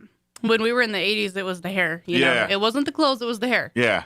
Now, it's the clothes. Well, some of the clothes, like so many, like those clam digger pants and the neon colored things, that was awful. That was like, I've seen pictures of me wearing some neon yellow, orange stuff, the big culotte clam digger shorts or skids or any of that garbage. And you're like, oh, I look like a clown show, man. Just a clown show. But then, you see your friends right next to you looking just Same as way, clowny. yeah. So, you can't say that you're the only one. And I don't know how many pics of me from high school wearing like Bugle Boy jeans. Oh, God. Oh, man. And I'm like, oh, man, look at my jeans. They're just, the way they're cut, they were baggy back then. They were in more baggy than tight back then. That was terms like loose. If you want to wear tight pants, go buy Wranglers. Yeah. Now, there's the other extreme. Don't wear some pants that the pants are hanging below your butt crack there. I mean, that's just bad. If you want loose and comforting, go for it. But if you want to wear tight pants, don't buy skinny jeans. Yeah. Buy Wranglers. Yeah. And you know what? I'm pretty sure we got a plethora of those at the thrift store. Yeah. And you got to be careful with Wranglers, too. If you're a first-time Wrangler wearer, maybe you ought to get some trainer Wranglers first, because Start with the rustlers. Yeah, something that ain't showing off everything that you want to show off. All I'm saying, I've seen some people, I'm like, really? How are you even breathing in those pants? I mean, Don't buy the Wranglers so tight that you're walking like a stick, like Gumby. I'm seeing wrinkles now. All right, that's just not good. You're not supposed to see wrinkles through the jeans. Just saying. That's too tight. I'm bringing this back on track. Talk to the people at Roswell Livestock. They'll size you up for the right size get your Wranglers. pair of pants that don't, see everything. Leave some mystery. There's some to the imagination. Come on. But if you are looking for a pet, please come by the Humane Society. Come out this Saturday, 10 a.m. for the thrift store, Yep. 10 to 4, but get there closer to 10. Are they going to do like any baked goods or any of that kind of stuff going to be showing up there? Or is that COVID kind of put the kibosh on all that? Valentine's weekend. Ah, so mark your calendar for Valentine's weekend for the next baked goods and all of that stuff. Okay. They figured with the entire store being 50% off a bake sale would be a little bit too much to Too maintain. over the top, too sensory overload there. Right. We don't want that. We don't want people just heads exploding like that commercial with the whatever that, I don't remember what it was. We don't want that going on. Yeah, I'm pretty sure the next bake sale is going to be for Valentine's Day. And that should be the Saturday before, which would be the 12th. And it's going to be everything pink and red on sale and bake sale. I think that's the same date as the father-daughter city dance, too. Oh. So if you do that as part of your annual tradition, the cities, that'll be on the 12th at the Recreation Center. So for daddies and daughters, come. I think it's $10 for a daddy and a daughter. $3 or $5 for each additional daughter after that. So which daughter do you sign up with? Well, if you got 2 daughters, you just bring them both and you pay the extra $5 or whatever. But it's 5 to 15, I want to say, is the age. Don't quote me on that. Gotcha. Go to RoswellConnect.com to get tickets and learn more about that. But that's on the 12th, too. So get there early, get your baked goods and get your grub on, and then later in the day, take your daughter out for a dance there at the city. Take her for some sweets, then treats. There you go. Fancified. Yeah. Maybe a trip to Red Lobster in between for real fancy. Hey, we ain't got nothing fancy here. Well, it's the same, Red Lobster. You take your daughter, yeah, a 6-year-old, they'll think Red Lobster is like, Ruth Chris Steakhouse. So we'll be all right. You want to upscale your daughter? You take her from McDonald's, and then you drive her around the parking lot, and you take her to Burger King. There you go. Their chicken nuggets? No. There you go. Get them the hat, the paper hat upgrade. Yeah. With a king crown. Queen for a day. There you go.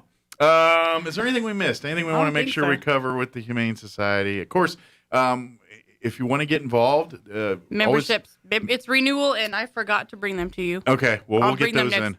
We'll bring them in here in a couple weeks. But if you're interested in becoming a member of the Humane Society, great way to support the Humane Society. You can become a member. Your kids can become a member. Your pets can become anything that wants to be a member can be a member of the Humane Society.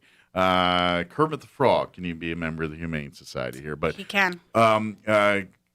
You'll go to roswellhumane.org. That's the website for the Humane Society. By the way, if you want to do some window shopping for pets, you can go to roswellhumane.org and see every single pet available at the Humane Society. If you see not available next to their picture or over their picture, that means they're in quarantine. That does not mean they've been adopted. So if you see one of those dogs or cats on there that says not available over it, they're in quarantine. But if you're like, oh, I love that cat, look at the beauty, I would call and ask and talk to them, and they'd be happy to tell you more. But while you're also there, you can sign up to become a member of the Humane Society. Yes. Like I said, you can sign anybody up, kids, pets, adults, children, everybody. So, and that's a great way because all that money is helped use to cover cost of the day-to-days at the shelter and all that, vet bills, the whole thing.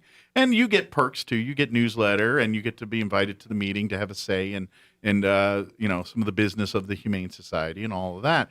But it's a great way to support is by becoming a member every year and that continued dollars coming in to help these pets. So it does, and it really renewal time is every year unless you do a lifetime member, then you never have to renew again. Yeah. So, but there's other ways. If you don't have access online, come down. We have the forms there in the office. Yeah. Or we'll sign you up right away that way too. Yeah, we can get it done there. And then if you want and you looking, maybe you love dogs and stuff, you live in an apartment, can't have them, things like that. Always looking for volunteers to come walk and interact with the dogs and the pets. If you'd love to spend some time doing that, call the Humane Society, tell them what you want to do, and we'll make arrangements to make all that happen. So sure can. Good deal. Give out the phone number. For the kennels is 622-8950. Okay. And for the thrift store is 623-9210. Very good. Get out there, support, adopt, shop, and let's find some home and some love. Especially those 6 dogs or 5 or 6 dogs that have been, they're now marking their 1-year anniversary or longer at the Humane Society. No pet should be doing that. They should be in and out in a couple months max.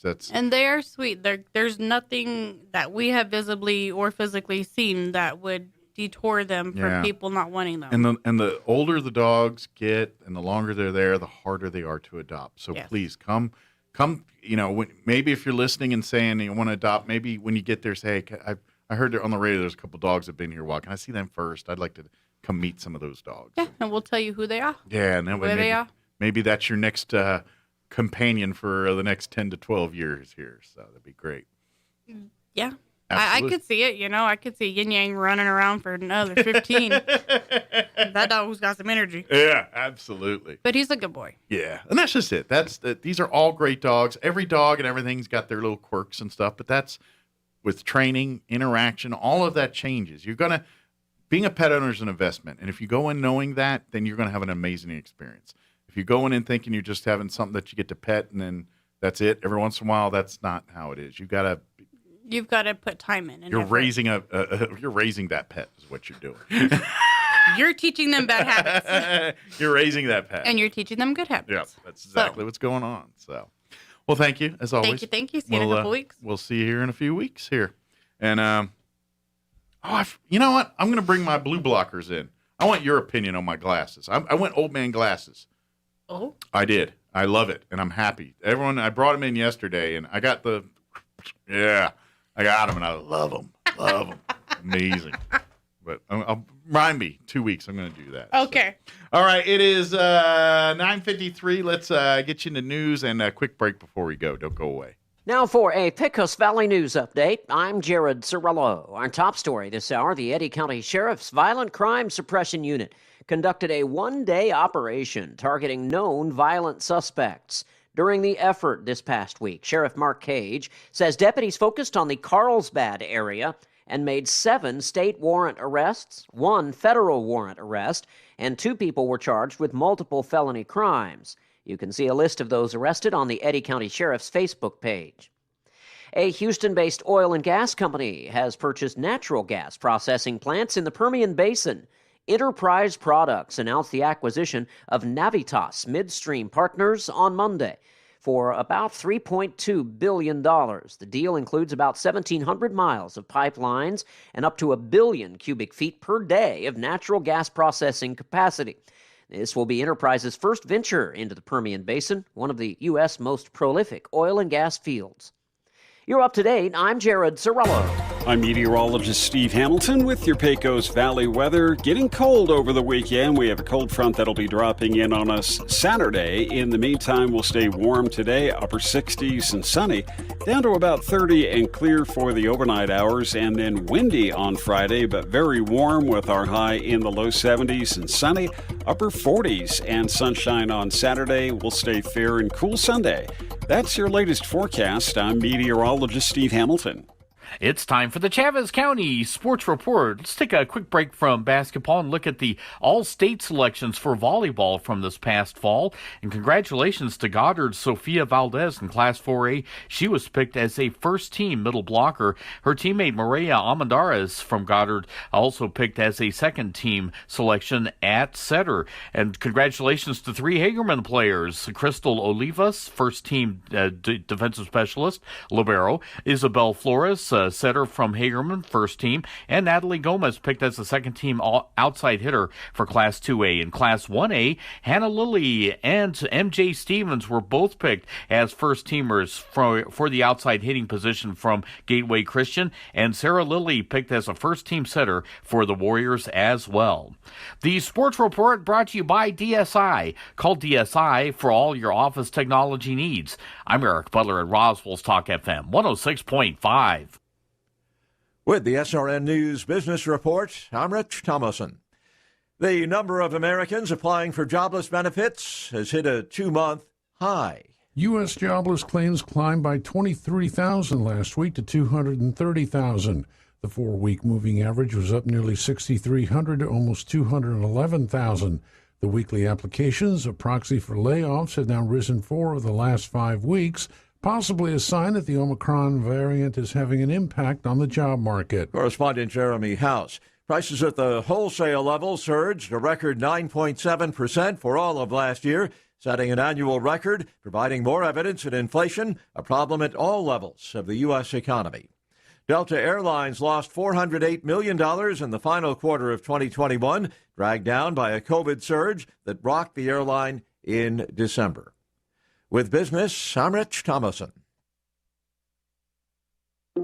Over the next several weeks, we want to give you 5 key elements to a great marriage. This is taken from an article by Drs. Les and Leslie Perot. Hi, this is Pastor Troy and Julie Smotherman for The Joy of Marriage. The first one is ownership.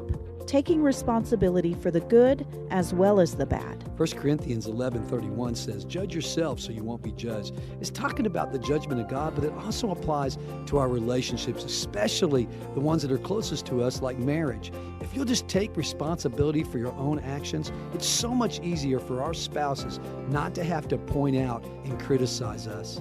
So we have to take responsibility for our actions and our reactions, our attitudes and our mistakes. You know, most people would learn from their mistakes if they weren't so busy denying them. You aren't responsible for what your spouse does. You are responsible for doing your part. So just decide today to do your part and take ownership. It's a new year, and the progressives in Santa Fe are trying to get their claws into Roswell. Governor Grinch has her best buddy in Roswell running for mayor. In Roswell, we are proud of our families, our industry, our traditions, and our values. We can't let the Santa Fe gang take over our community. In the Roswell municipal election on March 1st, vote to keep Roswell open, to keep Roswell independent, and to keep Roswell free. Let's keep Kintai as our mayor. This is Dennis Kintai, and I approve of this ad. I know you've been waiting a little bit longer than normal. Jen's manicure spot needs an extra pair of hands. Who's at the front desk right now? Someone who's handy with everything from nail files to spreadsheet files. Deidre's not coming in today, but we have that whole bachelorette party. Indeed can help her hire great people fast. I need Indeed. Indeed you do. Instant Match instantly connects you with quality candidates whose resumes on Indeed match your sponsored job description. Visit Indeed.com/credit and get $75 towards your first sponsored job. Terms and conditions apply. You could save big when you bundle your home and auto with Progressive, but when we just come out and say it, it feels like it falls a bit flat. So instead, we're going to have someone else say it. Because for some reason, when a random person talks about how great something is in a commercial, it's more believable. I saved with a Progressive home and auto bundle. And there you have it. I mean, I'm not sure why she's more believable than me, but either way, you get the point about the saving. Progressive Casualty Insurance Company and Affiliates. Discount not available in all states or situations.